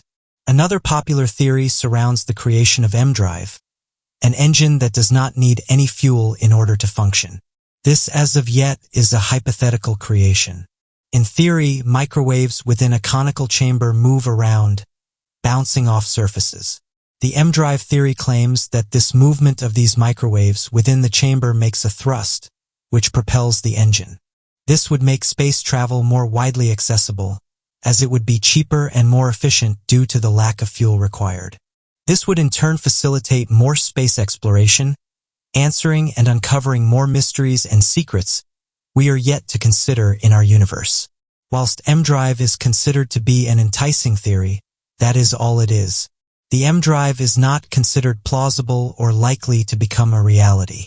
Newton's third law, every action has an equal opposite reaction, is flaunted in this theory. The lack of fuel means nothing is emitted from the engine. While the M drive claims to be able to achieve this, there is no evidence, and so it is often dismissed as an explanation. To the demanding questions given to them, they described X-37B and OTV-5 to be an experimental test project to illustrate technologies for a reliable, reusable, and unmanned space test platform for the U.S. Air Force. This answer failed to provide the depth many people were hoping to receive regarding the missions, of which there have been 5. The U.S. Air Force has often been considered have answered the questions surrounding the spacecraft's purpose in an indirect manner, by filling the remainder of their explanation with technical vocabulary that left readers puzzled and none the wiser. What is flying around our planet as we speak? Do you think a fuel-free form of space travel has been developed, or do you think that the U.S. government is spying on Earth? NASA dates oldest rocks on Earth. In January 2019, scientists identified Earth's largest known rocks. Remarkably, these rocks were not discovered here on Earth. Instead, they were found on the Moon. About 48 years ago, during the Apollo 14 moon mission, astronauts collected a number of rocks on the surface of the Moon. These rocks were brought to Earth. Researchers had been studying the rocks for decades. In January 2019, geologists concluded that they traced the origins of one of the rocks to about 20 kilometers beneath the surface of Earth. During the recent study, researchers have found that a 2-gram fragment of the rock was hurled into space as a result of a huge asteroid strike. The event took place about 4 billion years ago. Researchers believe that at that time the Moon was revolving around the Earth about 3 times closer than it is today. Since then, it has been moving away from Earth at a very slow pace. Even today, the Moon is drifting away from Earth at a rate of approximately 1.5 inches every year. The discovered rock fragment is composed of feldspar, zircon, and quartz. These elements are rare on the Moon, but they are very common here on Earth. Some researchers who were a part of the study team have stressed that the theory of how the rock fragment from Earth got to the Moon is not 100% conclusive, and there could be other possibilities as well. Regardless, it is one of the most mind-blowing recent discoveries, and researchers believe that in the coming years we will be able to learn more about the surface of the Moon, and we might just be able to find more rocks originated from Earth as a result of the planned Moon missions of various space agencies. The discovery of a 4-billion-year-old rock is quite astonishing considering the fact that Earth itself is estimated to be around 4.54 billion years old. HD 139,139. The last on our list of mysterious NASA discoveries today is HD 139139. If you're not quite familiar, it's a double star that experienced a drop in brightness. The Kepler Space Telescope has been used to discover over 2,600 exoplanets while monitoring the slight variation in brightness of stars. A small drop in brightness is not typically as other objects in space quickly move past the star. As we saw with the example of Tabby's star, we don't often come across a variation in brightness that would draw much attention. HD 139139 was monitored for 87 days, and experts noted that the drops in brightness appeared to occur randomly. This begged them to question why it was happening and what other than a planet in transit could determine the change. One proposed explanation was that nearby planets could be emitting particles irregularly. This was soon noted as not a very viable explanation, as it would assume the planet would be extremely close to the star and orbit it in 5 hours. The maths didn't add up, ultimately making it a very unlikely suggestion. Then the dust from an asteroid became the next possible theory, as asteroids are found throughout space and there are many of them. The only problem with the suggestion was that the dimming in light varied greatly and the potential dust from an asteroid wouldn't have such large margins. As in the case of Tabby's star, some people have theorized about extraterrestrial life and activity being the cause for the dimming light. While that would be a thrilling explanation and shocking discovery, experts hold that there must be a natural explanation. With this discovery happening in October 2018, we're still in the early stages of gathering information and working to determine the cause of the strange light patterns. Although with more and more of these discoveries surfacing and the advance in technology, we may start to get a better grip of the information and data we're collecting. Do you think we'll find our ways towards the answer anytime soon? Or are we still light years away? What else will we discover in the ensuing years? With an outstanding amount of unknowns left to discover in space, who knows how much we'll be able to interpret and understand over the next 100 or even thousands of years. It can be overwhelming to think about all that is yet to be uncovered, but we need to remember the many things scientists, astronauts, astronomers, and other experts have revealed already. We may not have all the answers right now, but we're certainly on the right track. But what do you make of these fascinating space discoveries? All around the world, there appears to be a number of strange occurrences that seem to create a manipulation in both space and time. These strange occurrences have come to be known as glitches in our reality that not only causes unexplainable phenomena to surface but can change our very perspective on the nature of our world. So today we'll be taking a look at 5 mysterious time travel cases. Einstein and Nikola Tesla. In 1931, on Nikola Tesla's 75th birthday, he was to be featured in Time magazine. The editors at the time reached out to Albert Einstein and asked him to comment on Tesla, to which he said the following: "As an eminent pioneer in the realm of high-frequency currents, I congratulate you on the greatest successes of your life's work." Although a short message, those around him had always said he had a high level of respect for the Serbian. It said that Einstein and only a few others saw his potential. It's only been in the years after his passing that his true talent has been recognized. It appears that Tesla was a man born in the wrong era. His work was left unfinished, his tower destroyed, and he ended up passing away alone in a hotel room. The work he left behind has helped to lay the foundation of a better world. But had the world been ready for his gifts, much more could have been accomplished with ease. Although this is perhaps one of the more well-known things that was exchanged between the two, others have suggested that the two men worked on a secret project.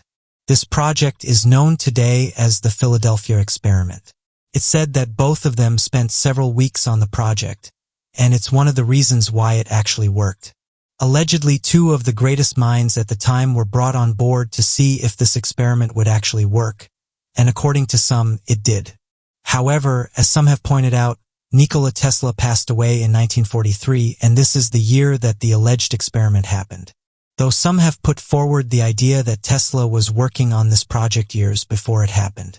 One of the issues with these statements is we don't know whether the experiment actually happened. As of today, it's more of an urban legend than fact. Regardless, there are those that still believe to this day that the experiment went forward and that it was successful to a degree. Referred to by many theorists as the Philadelphia experiment, the military experimented with creating an electromagnetic bubble around a large naval vessel. This naval vessel was known as USS Eldridge at the time.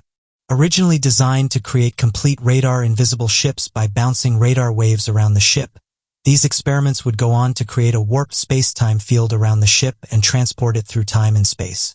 As of right now, though, experiment and if it even happened are shrouded in mystery.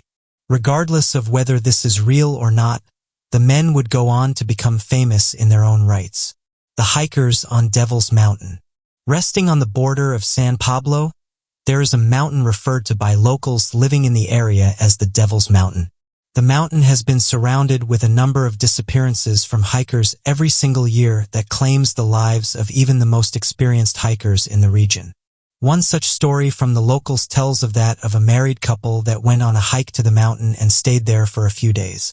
After they had met others and told them they would be taking a forked path, were never seen from again, leaving many people wondering which path they had taken since there seemed to have been no forked path in the area.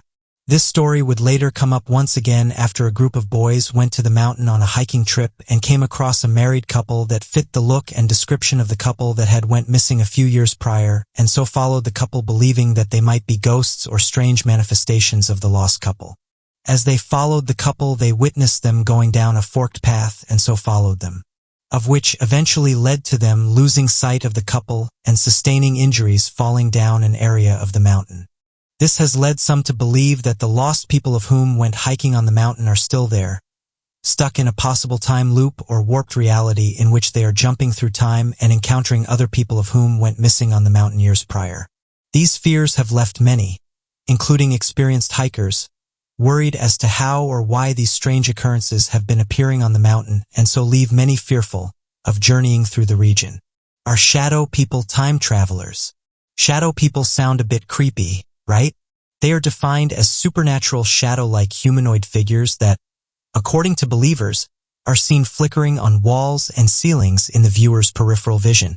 Shadow people are considered as entities of the underworld, but those who have experienced them are not sure whether they are evil, helpful, or just there. Scientists have tried to offer explanations for the phenomena. For example, some researchers conclude that seeing shadow figures are simply symptoms of sleep paralysis or deprivation, and others have noted that drug addicts are more likely to experience these sorts of hallucinations. Alternatively, they can simply be the mind playing tricks on somebody who's experiencing a heightened sense of alert, for example, when you're walking down a dark alley at night. However, some people are convinced that shadow people are actually apparitions of time travelers. They think that the reason that they are only in shadow form is because we, on Earth, can't clearly see the future, and therefore find it hard to see these figures. Instead of being supernatural or devilish creatures, they are actually just people from other dimensions. They also don't seem to be taking any notice of the people that see them, therefore fitting in with the common time travel theme. Often, when time traveling, the person experiencing it is not noticed by anybody else. The thing is, this is all heavily disputed, and the scientific explanations are well weighted in their favor. We'll never know for sure if shadow people are time travelers or not, or even real, but one thing is for sure, the human imagination is a powerful thing. Time travel sounds amazing, and if the people we've spoken about today did experience another dimension, then in some ways they are incredibly lucky. Just imagine what we could do for the world if we could access information from the future. We could cure diseases, save the environment, and prevent wars. Time travel is something that everybody has thought about from time to time, and if it is one day developed and isn't just something out of a sci-fi movie, then we reckon that the human race is in for a bewildering experience. Koso artifact. The Koso artifact is that of an out-of-place artifact discovered near the town of Alankia in the state of California back in 1961, when a group of people were prospecting the area for geodes. As they collected a number of geodes, they broke up one to find what appeared to be a spark plug, completely sealed up inside of a 500,000-year-old geode, and still in a pristine condition due to its sealing. Many use this finding as evidence that humans journeyed as far back as 500,000 years into the past and left behind a spark plug that would later find itself encased inside of a geode and discovered in the modern day once more. Though there have been a number of possible explanations for the discovery of such an artifact, none seems to address how or why a spark plug could have been completely encased in a 500,000-year-old geode and why it would have remained in such pristine condition. 25th of June is a date that many are excited for. This is because on this date a report is going to be released about the mysterious objects that have been witnessed by the military. If the leaked version is anything to go by, though, many people are going to be disappointed. To cut a long story short, essentially the report has detailed that there's no evidence that aerial phenomena witnessed by military pilots in recent years' alien spacecrafts.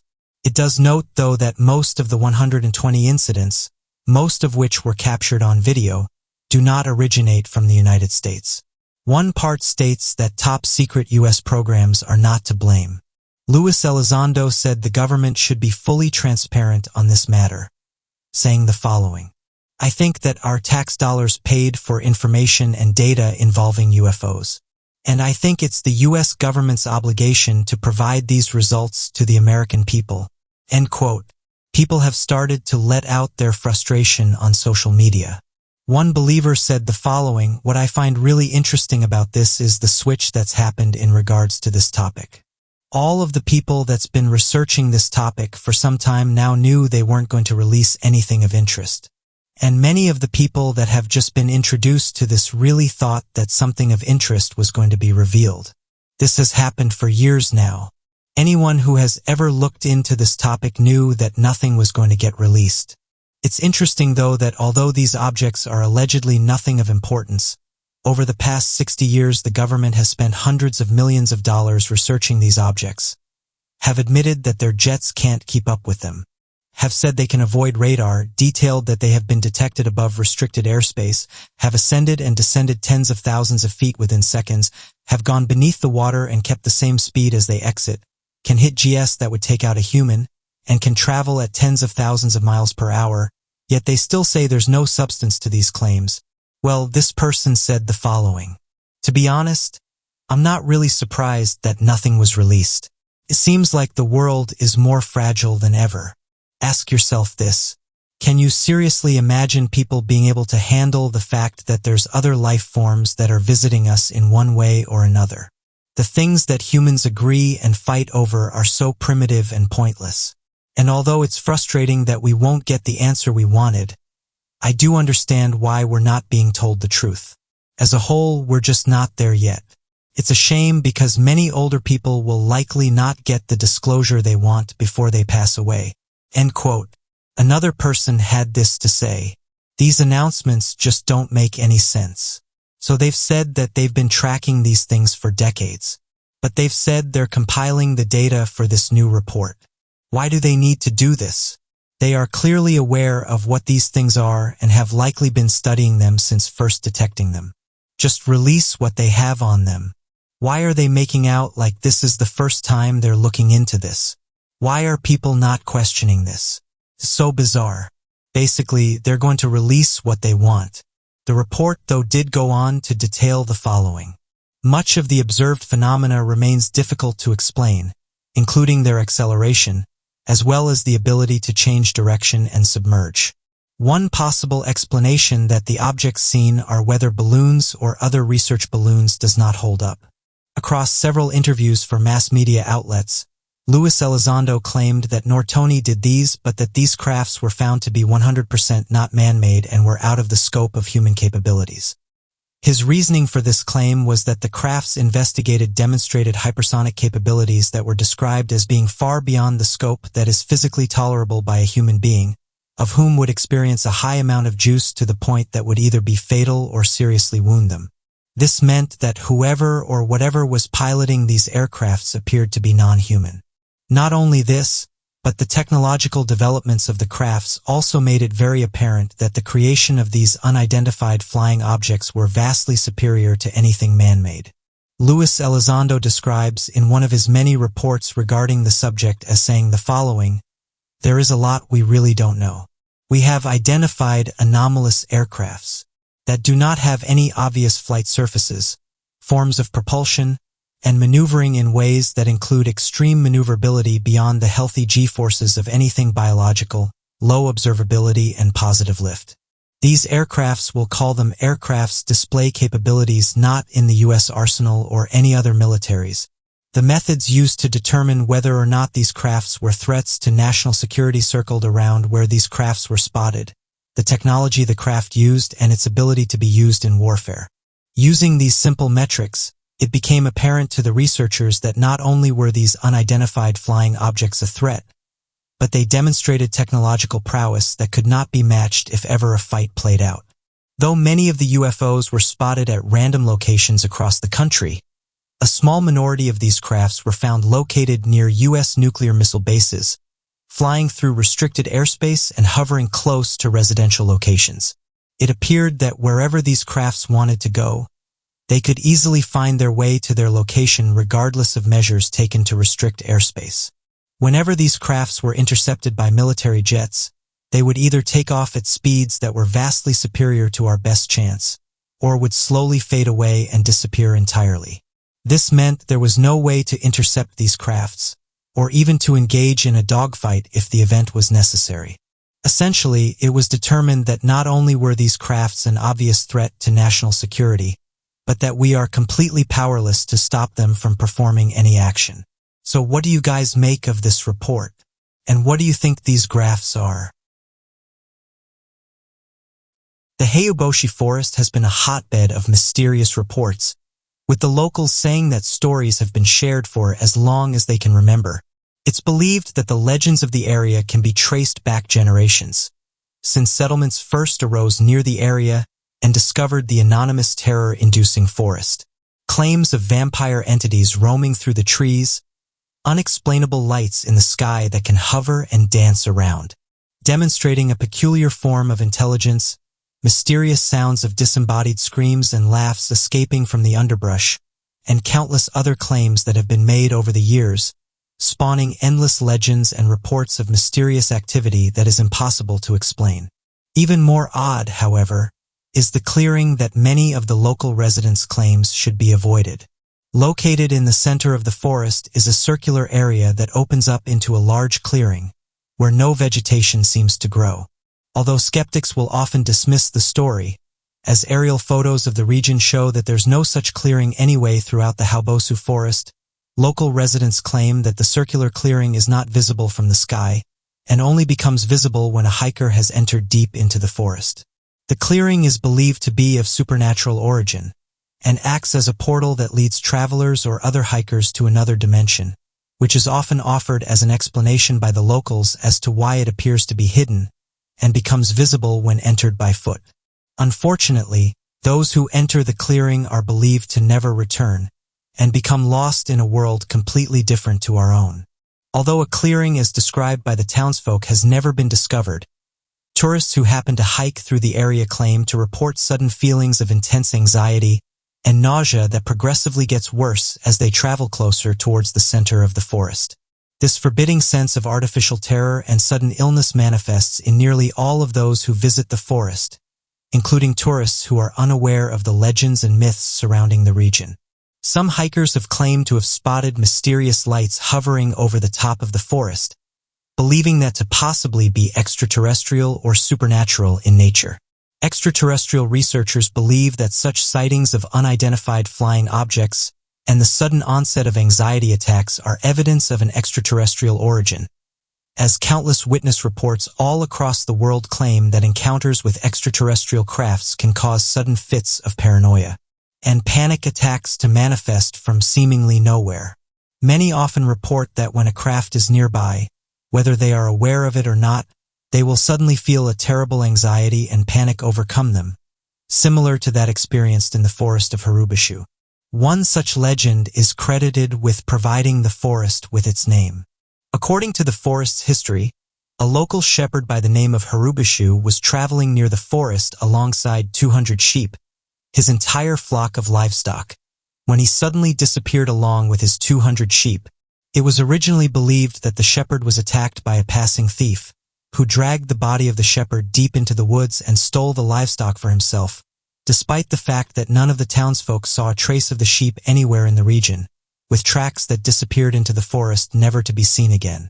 Similar stories of mass disappearances of sheep also reported during the 1600s, across London and nearby shires. Another strange report surrounding the Hibashi forest was made in 1968, when Emil Bania, a military technician, photographed an image of a massive flying saucer hovering over the tree-line of the forest. Bania claimed to have seen the craft hovering for a period of time before snapping a photo and sending it to the local news agency to be published. However, following his sighting, Emile Bernier was ridiculed and made the victim of a smear campaign that tried to discredit him as a military technician and ruin his career as a response to his claim of encountering the unidentified flying object. Although many skeptics today continue to doubt the authenticity of the event, another researcher by the name of Alexandru Sivd would also take several images of unidentified flying objects hovering over the forest through the 1960s, with many of the photos predating Emile's encounter in 1968. Using the gathered images, Romanian ufologist Ion Habana, joint author to UFOs Behind the Iron Curtain, conducted his own investigation into the matter and found a number of interesting facts related to the case. After meeting Emile Barnier twice, once in 1968, immediately after his publication of the images, and then again in 1970 when doing a follow-up investigation, Ion Habana claimed that Emile knew nothing about flying saucers, unidentified flying objects, extraterrestrial encounters, or alien reports, showing no interest whatsoever in the topic. Ion Habana believed that Mr. Emile Barnier merely reported the UFO to the local news under the belief that the craft was possibly invasive or clandestine in its construction, and not that it had any relation whatsoever to extraterrestrials. Though many skeptics continue to believe that Emil was merely hoaxing the event, it's important to note that books on ufology or similar topics were not made available for sale or printing in Romania during the 1960s. Ian Habana also noted that the hoax explanation was completely outlandish, stating that at the time in Romania, there was no possibility of sending documents of any kind to local news agencies, and their publication implied no financial benefit to the author, so it would have been impossible for the photographer to hoax the images for financial profit. Ian Habana would later reach out to photographic analysis Belgian G. Delconte to conduct an independent investigation on the image, saying the following: "The analysis of Belgian G. Delcorbes is in this respect extremely interesting and instructive, not only by its conclusions, but also by the seriousness and the precision which characterizes it." Unfortunately, Delcorbes examined only the first two photographs. He noticed that in picture number 2, the UFO could not be at 85 degrees above the horizon, as stated by Benia, but at around 30 degrees only. In the number 1 photograph, it's 20 degrees above the horizon, and the calculable diameter is 22.3 meters, which was obtained by calculations and comparisons with the trees and the solid masses. It left the assumption that the machine on photograph number 2 was within 600 meters of the photographer. It's obviously possible since other calculations gave a value ranging between 300 and 480 meters for the altitude. End quote. So what do you make of these mysterious stories? The jungle regions of our planet are some of the most interesting, mainly because there's so many areas that are unexplored. Today, researchers are discovering lost civilizations beneath the jungle, giving us a better understanding of human history, while at the same time rewriting what we currently know. Some of these discoveries have caused researchers to question timelines. But it's not just ancient discoveries and new animal species that are being made in these locations. For the last 100 years, people have claimed they've encountered animals that are not known to science. Although thousands of new species are discovered every year, these creatures have only been seen on a few occasions, and when researchers have ventured back in the jungle to find them, there appears to be no trace of them. One of these mysteries is that of the spiny-backed chimpanzee, a mysterious humanoid that has been reportedly seen in the Democratic Republic of Congo, and it's been suggested by some researchers that the billy ape is the creature responsible for the encounters. This ape is described as being large in size, having a broad face, not making much noise, and not being afraid of humans. Unlike other cryptids in the area, the alleged sightings of this mysterious creature are quite recent. The creature has been around for a while now, and everybody who encounters it describes the same thing. According to one encounter by a Navy officer who wanted to remain anonymous, his unit encountered 13 strange bipedal chimpanzees. The group of chimpanzees were trying to take down other animals, but the soldiers said they were able to identify how tall they were, saying that they measure between 4 and 6 feet tall and were a gray color. However, the most distinctive feature of these chimpanzees was the series of spines on their back. Whenever these chimps became agitated, the spines on their backs stood up like a porcupine. One of the Navy officers who saw this also stated that his team member made a 3-minute video of the strange animals, but that the video was never released to the public, and it remains a military secret. The officers did not give an exact location, but it's believed that the sighting was made somewhere near Lake Tanganyika in the Democratic Republic of Congo. Spiny-backed chimpanzee is one of the strangest creatures ever reported, and the researchers believe that the jungles of Africa could potentially host hundreds of unexplored species. The spiny-backed chimpanzee could be an undiscovered species with a very small population and could very well be extinct by now. Some have linked this creature to the billy ape and have suggested they're the same thing. The only thing that's different about this creature and the billy ape is that of the spines. However, as some have pointed out, the billy ape was once thought to have been a cryptid and not a real creature. But fast forward a few decades and scientists were able to prove that it was in fact a real animal. Some have suggested that the same could happen with the spiny-backed chimpanzees. There are many areas of the Congo that haven't been explored, And somewhere out there, they could be lurking a new species of ape that matched the description of the spiny-backed chimpanzees. The soldiers haven't come forward with any more details, with researchers who have looked into the case saying that it's likely they were told to be quiet. As mentioned, some have suggested that the spiny-backed chimpanzees could be billyames, a creature that was originally thought to not exist. Over a century ago, Belgian colonizers found a large pyramid skull during their rampage, and this was in the northern Congo. The locals would tell them stories of a mysterious large ape that would attack and eat lions. Gorillas were never found in this region of northern Congo, so researchers and explorers were confused and intrigued. They believed it to be an entirely new species of ape, although they never found any additional evidence or proof of life. The skull was promptly left to collect dust in the Royal Museum for Central Africa in Belgium. This was until the 1990s, when Carl Amann read about them in a scientific article. He was a Swiss-born photographer and devoted conservationist. Enraptured by the skull's puzzle, he set off on an adventure through the dense jungles. The Billy Whaler Tropical Forest covers 12,000 square miles and is a mix of thick canopy and large stretches of savanna. The researchers had to trek through an impenetrable underbrush full of ants, mosquitoes, and bees that were drawn to their sweat. Despite being such a difficult undertaking, a man ended up repeatedly visiting the forest over the span of 10 years with various rangers, camera crews, and researchers. On his first trip, he found another ape skull, which only increased his obsession. In 2004, American primatologist Cleve Hicks joined the search. He spent weeks traveling through the forest in the hopes of finding the apes. He and his team set up motion-detecting cameras and eventually captured images of the elusive Billy apes. As it turned out, they were not a new species. They were chimpanzees. However, they were unlike any chimpanzees the researchers had seen before. They had larger skulls. Their behavior was unique in that they nested on the ground, like gorillas instead of the canopy. They also used the longest tools researchers had seen in Africa, and they did this to collect ants and honey.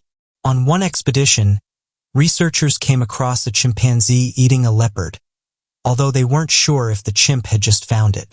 The locals called them the lion destroyers, and explained that even their poison darts don't affect them.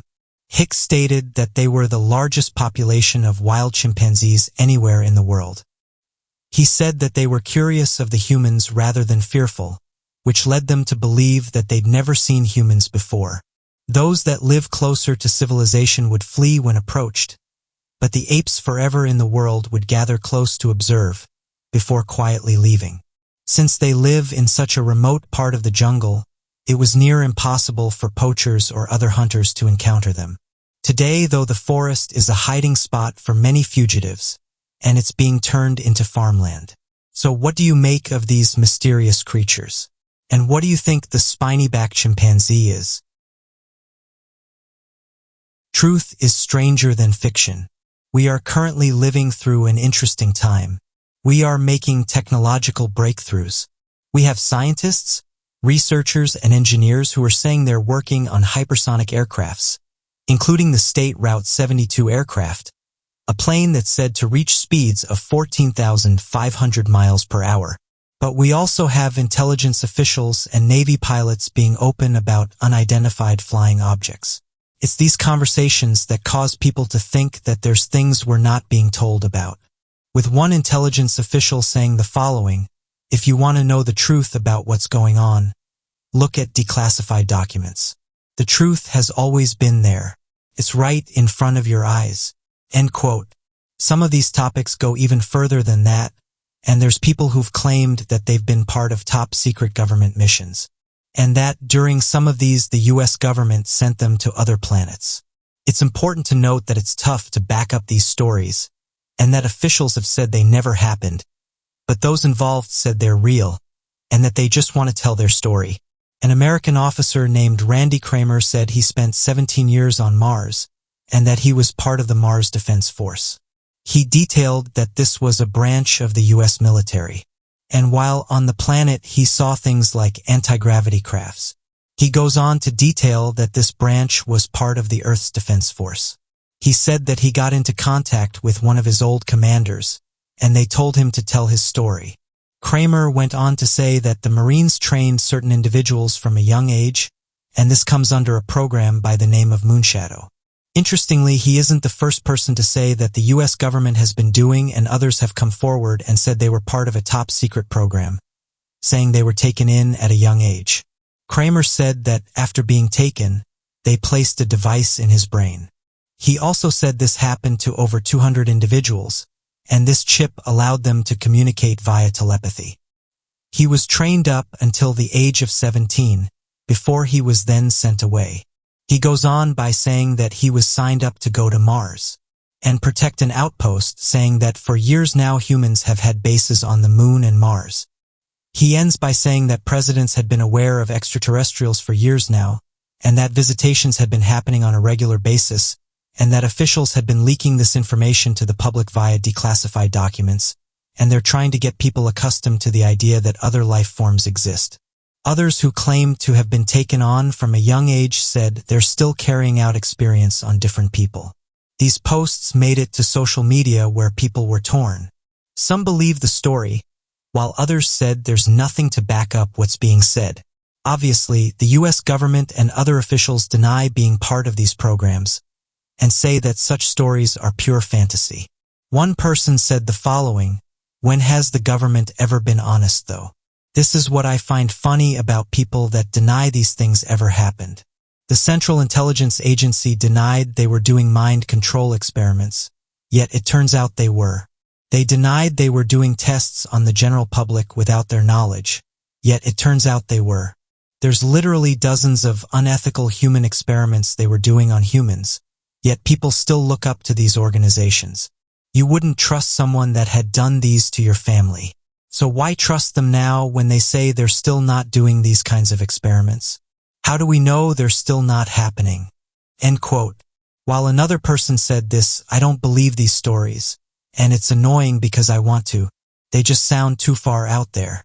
But then I guess believers will say I've been conditioned to think that way. I feel like sometimes the more ignorant you are, the happier you are. Since researching these stories, I've gone down a hole and it can be hard to get out. People were called all sorts of names when they said that governments were doing tests on them. Then years later they came true. So who knows? For me, though, I'm not buying it." Another mysterious individual is that of an attorney who claims he was part of a time travel program as a child. Andrew Bussiago has been publicly claiming that he participated in Project Pegasus, and this is from the ages of 7 to 12. The secret project was said to be run by the government, and it worked on teleportation and time travel. Bussiago explains that they were training children among adults to test the mental and physical effects of time travel on both children and adults. He claims that children were at an advantage to adults. They could adapt to the moving between the past, present, and future, and they did this much more easily than the adults. Ever since announcing his so-called experience with time travel, there have been many skeptics. Many physicists such as Hong Kong's Shane Wang do stated that time travel is impossible at this time because nothing can be faster than the speed of light. With that being said, there have been some claims that support Bussiago's story, such as that of Alfred Ribery, who is a lawyer that specializes in exopolitics. Exopolitics consists of the political implications of the extraterrestrial presence on Earth. He strongly believes that time travel has been around for over 40 years, but the Defense Department is hoarding the technology instead of putting it to good use. He further explains that this mode of transportation is inexpensive and environmentally friendly, which leaves many questioning why it would not be used if the technology was available. He claims that it was used years ago to send troops to battle, but no one has yet to prove that theory. Returning to life of Bussiago, he apparently experienced 8 different time travel technologies during the program. The main device he used was a teleporter that was based on the drawings of Nikola Tesla, and he said they were taken by the U.S. government. This was after he passed away in 1943. Again, though, as interesting as the story is, there's nowhere to back up what he's saying. What do you make of these stories?